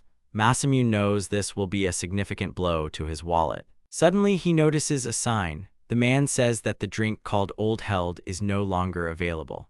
Masamune asks if it is wine. The man, shocked, asks what the young man does not know about this drink. Old Held is a brand that also bears the name of a ghost wine. It is no longer produced. Even the merchant does not know how many of these bottles are left in the world. Masamune realizes that he has seen this label and name somewhere before. Suddenly, he remembers the drink he found in the dungeon at the beginning of his journey. He takes out a bottle and asks if it is really Old Geld. The man grabs Masamune's hand and asks in horror if he can see. The boy is scared and agrees. The man examines the bottle very carefully with instruments. Toa asks and says if this is the same wine that Masamune drank and even let her try. The young man agrees. The man, after examining the bottle, says that it is clearly not a fake. The young man asks if he wants to try the wine. The man, shocked, asks if he really can. Then he pours some into a glass, swirls it around to oxygenate it, then smells it and tastes it a little. Suddenly it dawned on him, and he said that this drink really is Old Geld. The man says that as a child he tried Old Held in his father's office and was very surprised. It was a long time ago, but he never forgot the taste. He looks at the bottle and says that without a doubt, this is the real deal, Old Held. The man asked Masamune where he got it. The boy replied that he got it in the dungeon. The man thought for a moment, then clenched his fist and asked if Masamune could give him the drink.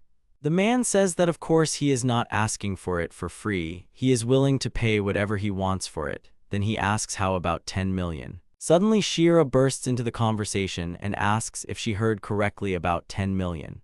The man takes out his most expensive item and says that Masamune can have it too. He says that the young man can have everything that is in this store.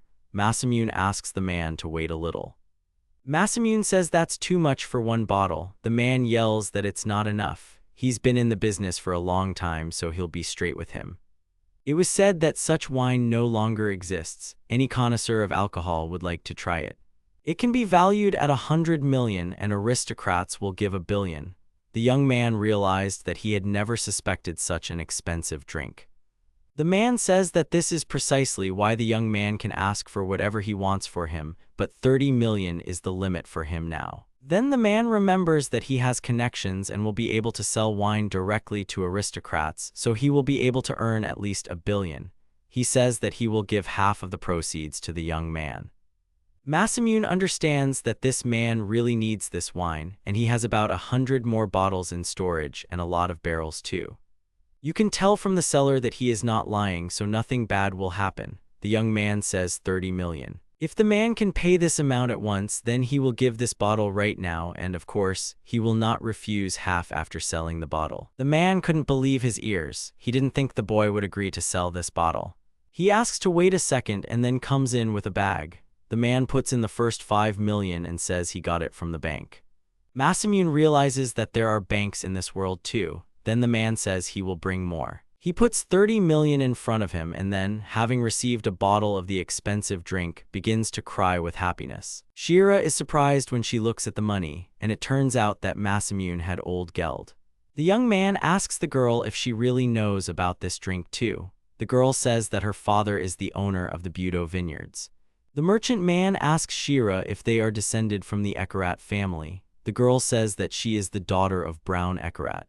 As a child, she was often told that Old Gelt was the best wine in the world. The man says that this is absolutely true. Then he tells Masamune that he will definitely return with the proceeds. He puts the bottle in the box and asks what the boy is going to do now. Masamune remembers that Shira's rapier broke. The girl says that she is ashamed of it.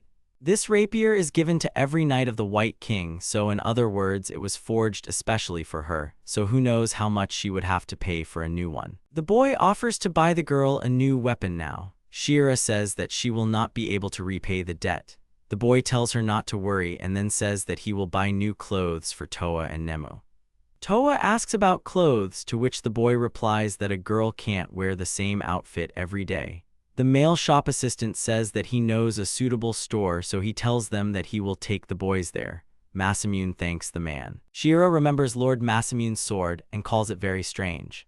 The young man takes it out and says that it is called a snake blade and that he also got it from a dungeon. The man asks to see the blade and then tells Masamune not to use the word dungeon too lightly.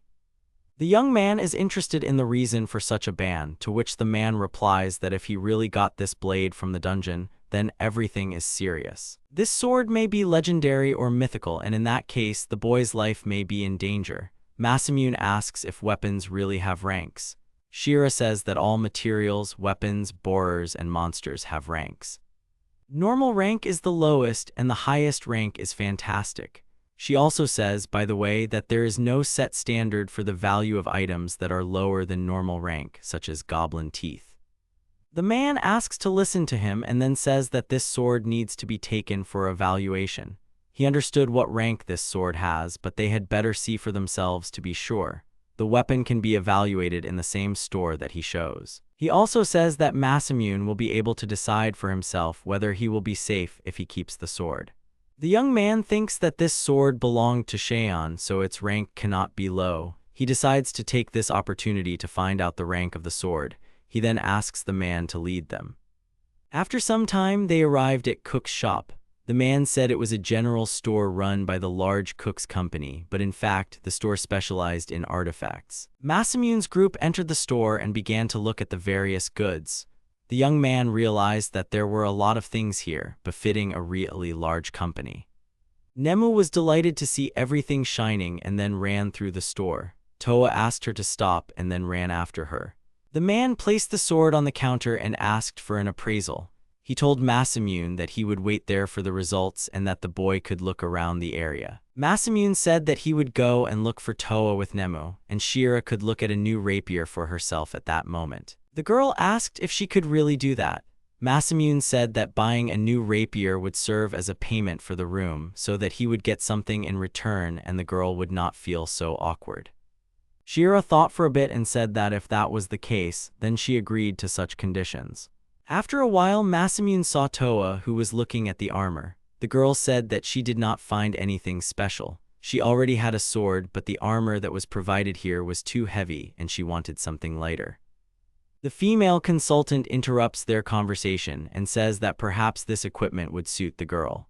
It is a light armor made from wyvern scales. The armor is of rare rank, so it is very durable. Masamune thinks that the rare rank is not very valuable and he would like something better. Besides, this armor is not at all suitable for a Toa. The young man notices the curtain and asks what is there. The consultant says that there is a department of royal rank items there, and before they are allowed in, their solvency needs to be checked. The girl asks if they have enough finances. The young man shows the money and asks if 10 million is enough. The girl immediately apologizes and asks to follow her into this room. The young man understands from her reaction that the royal rank is not so expensive. Once inside, Masamune realizes that the atmosphere in this place is completely different. Toa asks the boy if he really wants to spend all 10 million. She says there is no need to spend so much, even if it is a royal rank. The young man says that the armor here should be of the highest quality. He doesn't know how much it should really cost, so he might not spend it all, so he suggests looking around first. The young man approaches the display case and calls out to Toa, asking what about these things. The consultant says that this is the Guardian's Hagoromo. It was created by a senior alchemist from cloth and materials of royal rank. It is very durable and elastic, and above all, lightweight. Toa asked the boy what he thought. He said it seemed appropriate. It would suit the girl much better than heavy armor. They decided to take the item. Masamune asks the price and is told the figure is 1.5 million. Toa asks the boy if he is sure. Masamune replies that there is no problem and they will buy it. The Toa are taken away to try on the armor, and Masamune notices Nemu, who is looking at the display cases. The girl says that there is so much stuff around that she can't choose. Masamune asks the consultant if they have a reservation for a child. He is shown a mithril shirt and told that it can be worn under other armor. This item is the work of an elven master seamstress, so it is expensive, 2 million. It has been enhanced with magic and changes size to suit its owner. The young man asks what rank this thing has. He is told that the t-shirt has a royal rank. Masamune tells Nemu that this shirt can be worn under her clothes and will protect her. The girl says that the armor is very expensive. Masamune replies that it is a small price to pay to protect Nemu. The girl screamed that she understood and then happily thanked the boy. Masamune told her to change her clothes and try on the t-shirt. Then Toa came out to Masamune with a new thing. The young man was amazed by its beauty. The girl asked the young man's opinion. The young man, embarrassed, said that this outfit suited Toa very well. He asked where she got the new clothes, to which the girl replied that the consultant had picked out the new clothes and said that they suited her very well. Then Nemu came out to Masamune and said that she had changed her clothes. The girl was wearing a different sweater. Masamune asked where she got these clothes from, to which the girl replied that the consultant had picked them out for her. Nemu noted that the hood had a compartment for the ears. Then a man came out and said that they were made specifically for the girl's appearance, so she could hear perfectly well even with the hood on. Masamune noted the unusual service. Meanwhile, Shira was looking at a beautiful rapier with a snowflake next to the hilt. Masamune suddenly came up to her and asked if Shira liked the rapier. The girl said that she didn't like her at all, to which the young man thought that it was very easy to understand what was on this girl's mind. The consultant said that this rapier made from unicorn horn was from the mountains of Arda. The young man inquired about these mountains. The girl said that the Arda Mountains are a mountain range in Modern, 10,000 meters high. Modern is a cold land where snow has been lying for hundreds of years. Most monsters don't even go there because of the cold. It is said that unicorns live in these mountains. The body of this unicorn accumulates the magical power of ice, and the horn has the largest accumulation. Unicorns living in such harsh conditions are of high rank, so it is obvious that the rank of materials from them is also high. Masamune asks if they are really hunted in the mountains. The girl replies that unicorns occasionally come down to the foothills. As she said before, the rapier is made from a unicorn's horn, so the blade of the rapier also has the magical power of ice. Of course, this rapier was forged by the best blacksmith, so its price is 5 million. This figure made Shira sweat on her face. Masamune asked Shira if the girl used ice magic. If so, this rapier would suit her perfectly. The girl agreed but said that this weapon was too expensive. She was not yet an experienced knight, so it was worth looking for something cheaper. Masamune then asks if he should buy it for himself. Shira says that it is obviously the finest rapier. The shine of the blade, the design of the guard, and the handle, everything about it is beautiful. In addition, it contains ice magic, so it is an ideal weapon. After listening to her, he says that he will take her to Shira, and then gives 5 million to the consultant. The girl screamed and said that she shouldn't do that because she didn't deserve such an expensive gift. The young man smiles and says that it is too late to dissuade him because he has already bought the rapier. Then he gives it to the girl. The girl hugs the blade and thanks Masamune, saying that from now on it will be her most precious blade. After some time, the man from the wine shop gives the snake blade to Masamune. The boy asks how the appraisal went. The man says that he was told that they could not determine the value of the sword. Shira suggested that in that case the blade was legendary rank. The man replied that this was impossible because the seller had said that they could determine the legendary rank. This means that the blade is of approximately mythical rank. Shira said that this was the first time she had seen such a thing. The man replied that he had seen it too. Masamune asks if this blade is really a great rarity. The man replies that firstly, no one has seen things of mythical rank and above for a long time. Without exaggeration, it was believed that they did not exist at all. However, they do exist in the ranking system. The existence of equipment of this rank is only a theory, like with immortal rank monsters. The seller claimed to have measured it successfully, but he can't determine the rank of an item above legendary, so don't trust his words.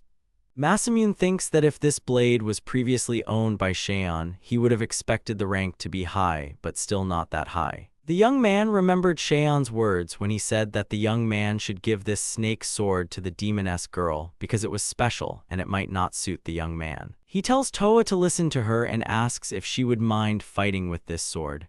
The girl takes it and says that it is very valuable and perhaps it would be better to keep it for herself.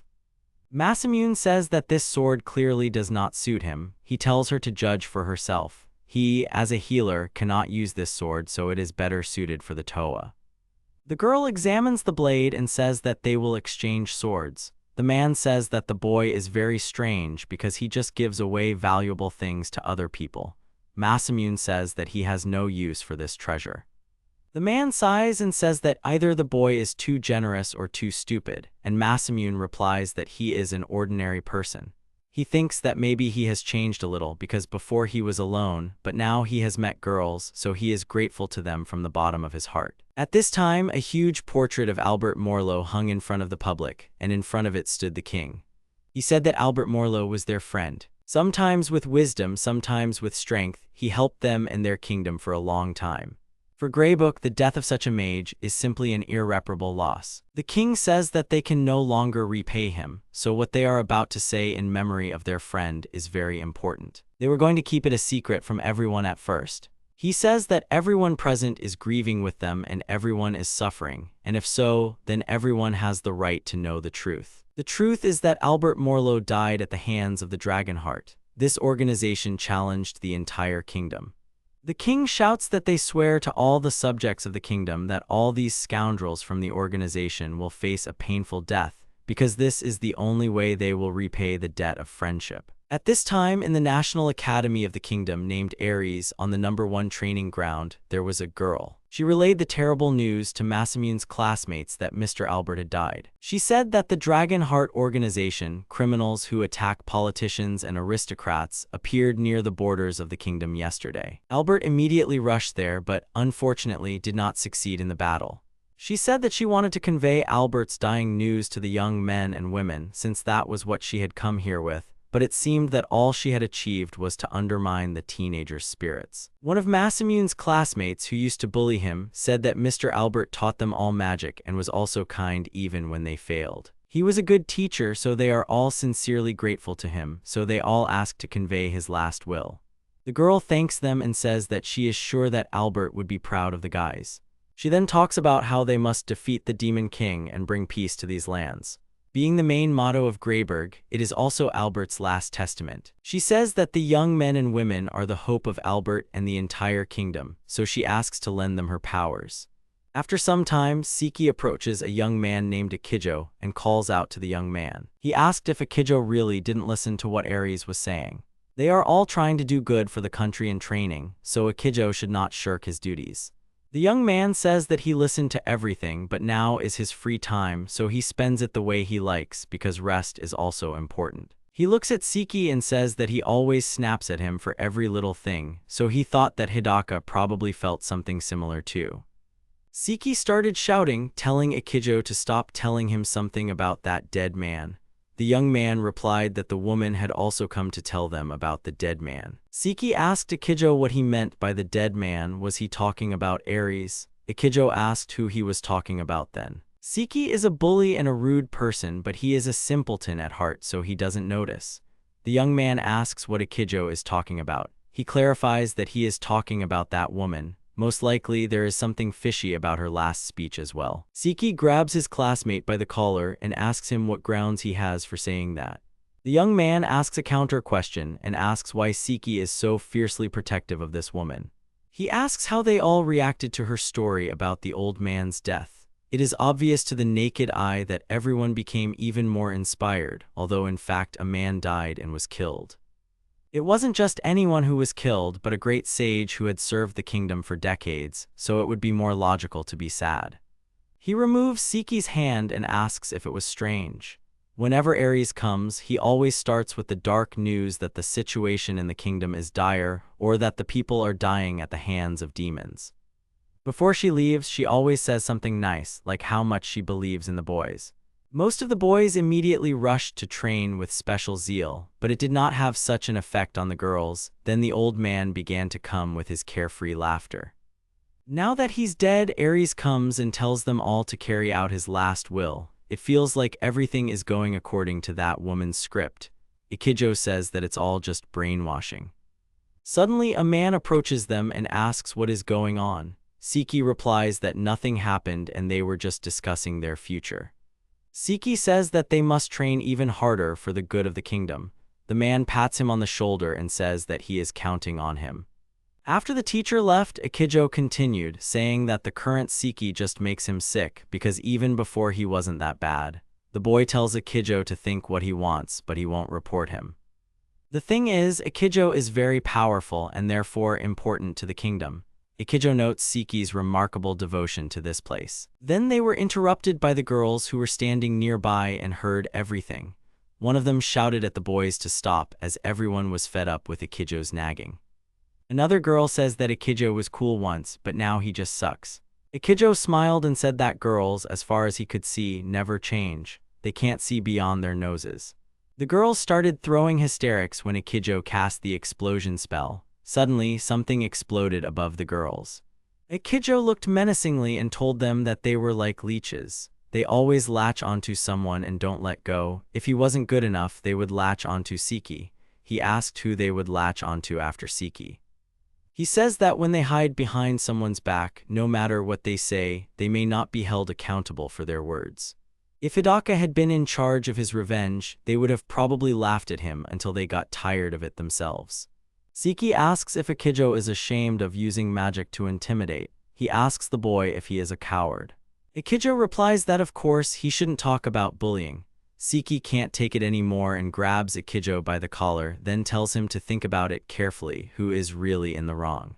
After a while, Ikijo is left alone. He sat near the tree and wondered if they had all forgotten something. When Hidaka was banished, everyone had to see Eri's true face. She laughed heartily with that horrible face as she doomed him. She just couldn't be a good person. He believes that they are, after all, just pawns for these people. If they are deemed useless, they will simply be thrown out like Hidaka, but it is quite possible that they will simply be killed. Ikijo does not understand why no one notices this. Masamune's face and asks if maybe he is still alive somewhere out there. After some time, Masamune and the girls arrived in Radhausen. They immediately went to Sharon's shop and gave her the materials from the basilisk's bodies. The woman was surprised that they had managed to catch 3 basilisks because one is very difficult to handle, and here there were 3.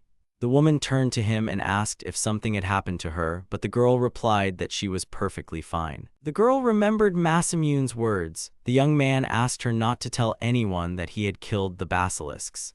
The girl understood that Sharon couldn't be told either, so she shouted that Nemu was keeping a secret. Masamune decided to change the subject and asked what the woman would do with the ingredients from the basilisk. The woman replied that she would make a secret potion. She asked them to wait a little. After a while, the woman came out with a potion. Masamune wonders what they will use it for. The woman says, isn't it obvious that she's using the potion to erase Nemu's slave mark? Masamune asks if it can really be erased. The woman says of course. However, since the secret potion is usually used for other things, few people know about this effect. She tells Nemu to listen to her carefully and then says that the medicine is a little painful, but he will definitely have to be patient. The girl says that she can handle it. Sharon then tells Masamune that he should prepare to use healing magic in the meantime. At her signal, he must cast healing on the wound. She does not count on it, but the young man must cast his spell at full strength. Masamune shudders and says that he understands everything. The woman drips some onto the girl's hand and she starts screaming in pain. Sharon says it won't last long, so the girl should be patient. She starts pouring the potion onto the girl's hand and then yells at Masamune that it's his turn to cast healing magic. The boy used healing and the burn on his hand disappeared. The girl was exhausted, so Masamune used effects removal magic. He then leans over to her and asks if she is okay. The girl says that she has no pain or dizziness, so she is fine. They look at her elbow and see that it is completely worn away. Shira says that this is amazing because the secret potion is from basilisk fangs. All she knew was that it strengthens the body. Sharon says that it is usually used as a tonic, but if you mix it with a little more poison, you can achieve this effect. The poison corrodes the skin and causes severe pain. Also, if you mix it with the wrong amount, the skin can turn to stone, so you have to be very careful. Just to be on the safe side, if something goes wrong, she needs to cast a healing spell, and for extra insurance, she added an ingredient that neutralizes petrification. Masamune sees Nemu's very soft skin. Sharon turns to Masamune and says that he seems to be very calm. She has never seen healing magic work so quickly before. Not to mention that the boy was able to use the effect removal spell. She didn't even know that this spell could remove fatigue. You wouldn't think that Masamune could do that from his appearance. Shira says that this is also the first time she sees this. It turns out that the young man has not only learned how to assign an attribute, The young man asked if it is not normal for a healer to be able to do this. Sharon says that it is unheard of for a healer to be able to use so many spells. Most healers can only use the healing spell that is available from the start.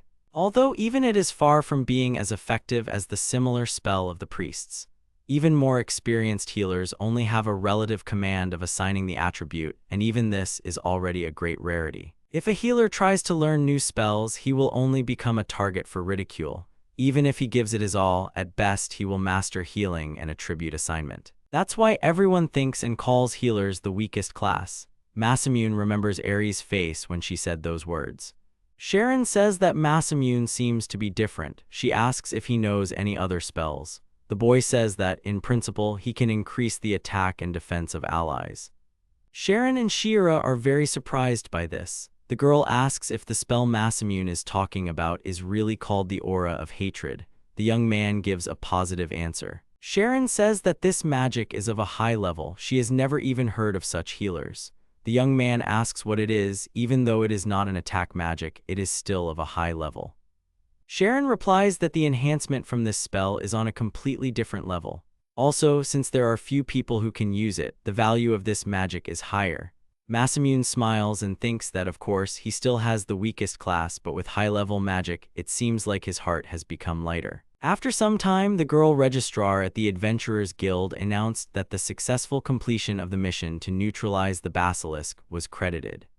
She says that she also has the honor to announce that Mr. Nito has been promoted to B rank. She asks for her congratulations. The girl then says that Ms. Todorica has been promoted to S rank. Masamune asks her to wait and says that there must be some kind of mistake. He asks how he can get a B rank when just a few days ago he was an F rank and a C rank Toa too. The girl says that there can be no mistake because that was the decision of the guild leader. Masamune turns to Shira and asks if they really promote like that here. The girl says that it usually takes at least a year to even move up to the next rank. In most cases, even several years. The higher the rank, the more difficult it becomes to obtain. Masamune thinks that it would take at least 4 years to go from F rank to B rank, and he hasn't even been here for a month yet. Shira says that she herself does not have full information, but if Masamune wants, she can contact the guild leader. The young man refuses and says that everything is fine. Then the registrar girl turns to Shira and says that a reward has been prepared, which she did not have time to receive earlier. She is asked to familiarize herself with it and sign in the right place. Masamune realized that they were talking about the reward for Nut Klein. He even suggests that his promotion might also be related to this story. No other options come to his mind. However, he remembers that he registered in the guild as Nito and Reinhardt should know him by the name Masamune. But on the other hand, Hilda knows that Nito is Masamune. The young man realizes that he's in trouble. It seems that now at least the guild and the White Royal Knights know that Nito and Masamune are the same person. If this continues, the pseudonym will soon have no meaning at all. Suddenly, the young man's thoughts are interrupted by a man. Masamune turns around and sees a familiar man shouting that the boy is taking missions here again. He asks if he really hasn't realized his uselessness yet. Annette just contacted her and told her that the girl was being called to headquarters. The young man said that Shira can go because everything will be fine here. They say goodbye to each other. The man starts screaming at being ignored again. He claims that he will not tolerate ridicule from trash who is only good for beating goblins. Nemo interrupts him and says that the man is evil and orders him to leave his master alone. The man asks who this little girl is and then tells the young man that he is with a different girl every time. He even says that he probably does all sorts of things with her and is not squeamish. The man apologizes to her and says he has business with this healer. Suddenly, Nemo gets furious and jumps up and uses the cat food skill, hitting the man. He flies to the other side of the guild. Nemu says that he is a mean guy who bullies his master, so let him taste the cat's fist. The witnesses named the man Yogi and said that he did not know how to drink at all. Masamune realized that this blow was the very same cat fist that Nemu had spoken of. It was just as Sharon had said. Nemu was much stronger than any healer. Masamune asks why Nemu didn't use her cat fist when she was captured by the drug dealers. The girl replies that she was not in control of herself at the time. Toa says that she was probably given Matatabi or something similar to inhale. She also says that they had a cat-like maid in the castle, and Toa heard that Matatabi makes them drunk. True, as they grow older, the effect becomes weaker, and there are special trainings that allow them to cope better with the smell. Masamune asks if Nemu has had such training. The girl replies that she doesn't know. At this time, in the castle of Radhasen, Shira stood at the huge door and apologized for the intrusion. In front of her was the assembly hall of the White Royal Knights. Shira apologizes for being late. 7th rank girl Shira Ekarat of the White Royal Knights has entered. The girl who answered her was the 6th rank girl Emily Anderson. She told the girl not to worry because they knew that Shira might be late, so they just got ready. White Royal Knights rank 5 Edward Scotch replied that he was grateful for the hard work. White Royal Knights rank 4 Reed Black was also in the room. The man said that Shira probably went on the mission with that boy. A 3rd rank member of the White Royal Knights, Hilda Ekarat, asked Shira how her mission went and whether she had become friends with that white cat girl. White Royal Knights 2nd rank member Daniel King said that everyone present should be quiet as they were preventing Reinhard from speaking. Reinhard said that it seemed that everyone was fully assembled. Edward Scotch interrupts him and says that before moving on to the main topic, he would like to ask a question. Why not tell Shira directly that they are going to organize surveillance of the boy? It would be wrong to hide it. Shira is surprised. Daniel King says that this decision was made by His Majesty, and to check Masamune's motives, he was sent to Vic with Shira first. Commander of the White Royal Knights of the 1st rank, Reinhard Rickman, says that the king knew from the beginning what was going on there and that's why he gave Shira this task, but that's not why today's meeting is happening. He says that the Dragonheart has appeared in Greyberg. Hilda asks Shira what's wrong with her, but the girl says that everything is fine. She, as a White Knight, probably should have said that they invited Masamune, but the girl didn't know how they would react to it. Reinhard says he will continue and announces the main topic of the meeting, saying that there, in Greyberg, a forbidden ritual of summoning heroes was carried out. Everyone in the room was shocked by this news, and no one could believe their ears. Suddenly, Reed Black laughed very loudly and said that everyone in Greyberg had gone mad. It turns out that the Dragonheart came to Greyberg for precisely this reason. Reinhard says that is most likely. He says there are already victims, the forest mage, Albert Marlowe. They say the funeral ceremony has already taken place. Edward said he had heard of this mage. During the war, his ability to control vast territories with magic had instilled real fear in his enemies. Reed says that if we remember the case with the kingdom of Twarant, then calming down after killing this one mage would not be in the style of Dragonheart. Suddenly Shira gets up and asks for forgiveness, then asks about the summoning of heroes. Reed is surprised that the girl doesn't even know about it. However, he says that it is natural because it is not something that is usually talked about. Summoning heroes is a type of summoning magic, but it is very different from the normal magic that Shira knows. The essence of the summoning of heroes is very simple. Heroes from another world are summoned. Shira inquires about heroes, asking if they are called characters from fairy tales.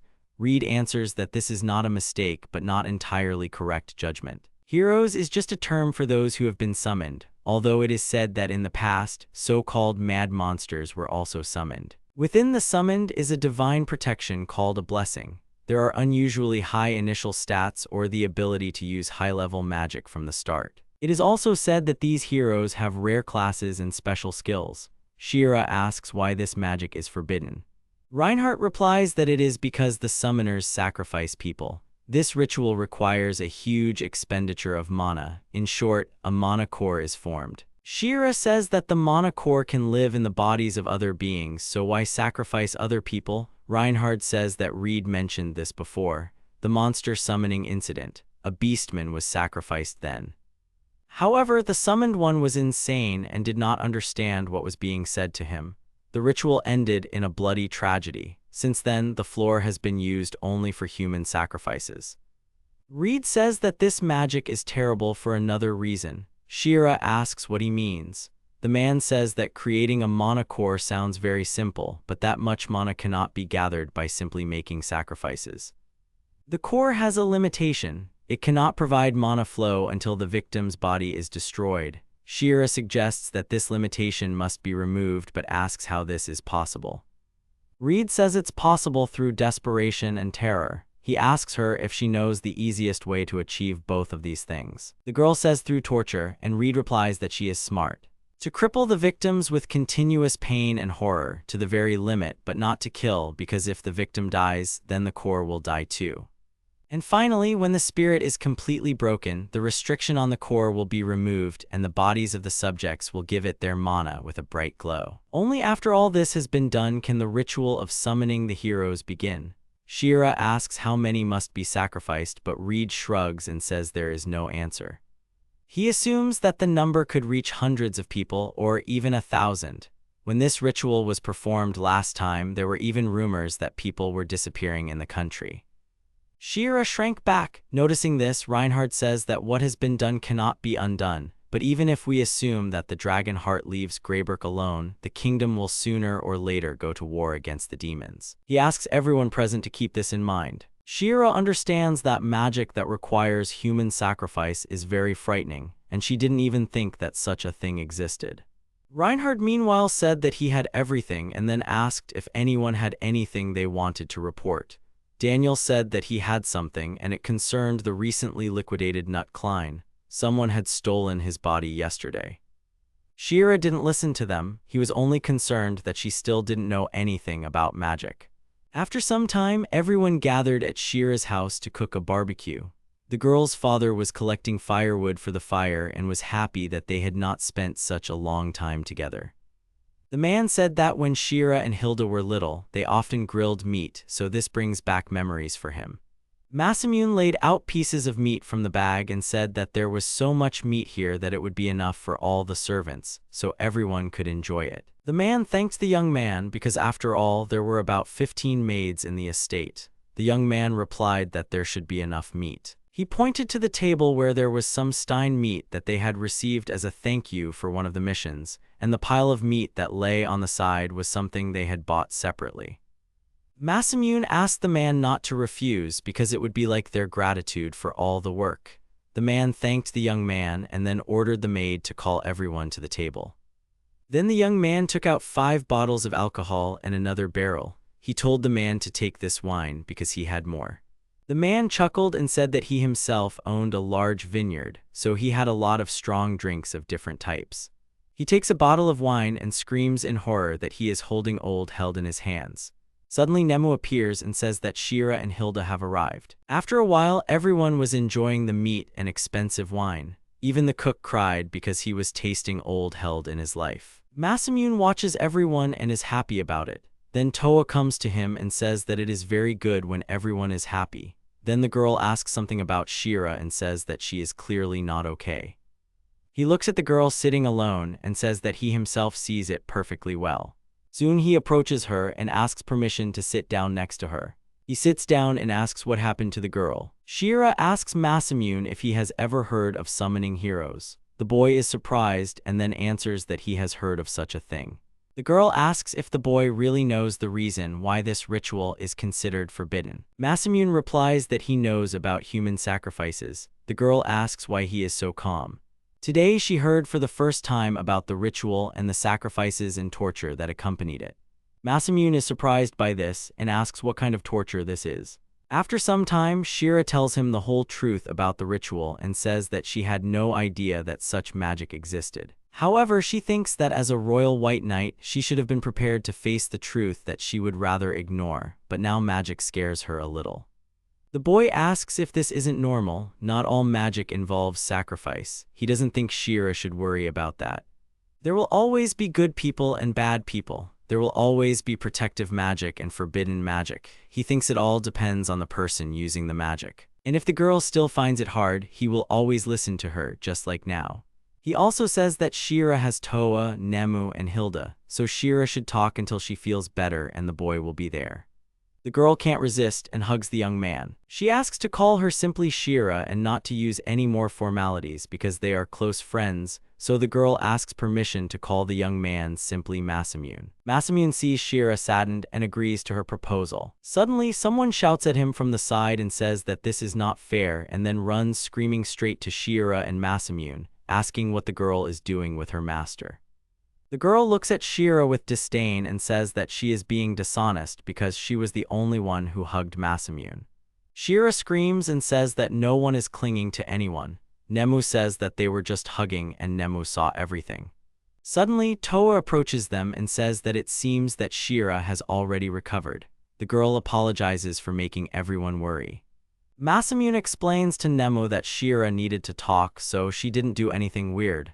Nemu says that they agreed to switch to informal communication. After some time, the Toa were told about the summoning of heroes. The girl was surprised that such magic actually exists. Masamune asked if she really didn't know about it. Toa replied that it was the first time she heard about it. Masamune then says that it was about the ritual to summon heroes. Shira says that she thinks that everyone will find out about it soon anyway. It seems that the kingdom of Greyberg performed this forbidden ritual. Shira sees Masamune's reaction and says that he really knew about Greyberg. She also says that he was never surprised the whole time and that he probably knew something for sure. The young man says he learned this from Dragonheart. They told him when they left that they were going to investigate the summoning of heroes in Greyberg. Shira asks if that's really all it is. The young man understands that the girl may have noticed everything. There were many cases that are difficult to explain. Apparently, so much has accumulated that it will no longer be possible to get out of it. Masamune says he'll tell them everything about these summoned heroes. He admits that he is one of them. A pause of silence surrounds everyone. The young man realizes that this is not the reaction he expected. He then says in a rush that he was summoned from another world. The Toa thinks about it. Shira rubs her chin and says that she doesn't know how to react to this. At least that explains all the things that happened to Masamune.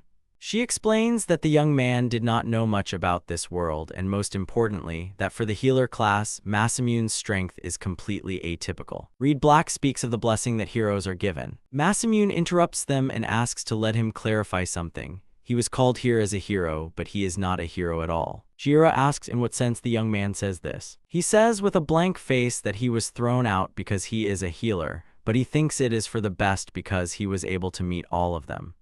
Nemu asks if it is good that the master met Nemu, to which the youth replies that he is sure it is very good. Shira asks everyone to stop and asks what it means that there are others summoned besides him. The young man replies that it is so. If the kingdom kicked out Masamune, then are the other guys even stronger?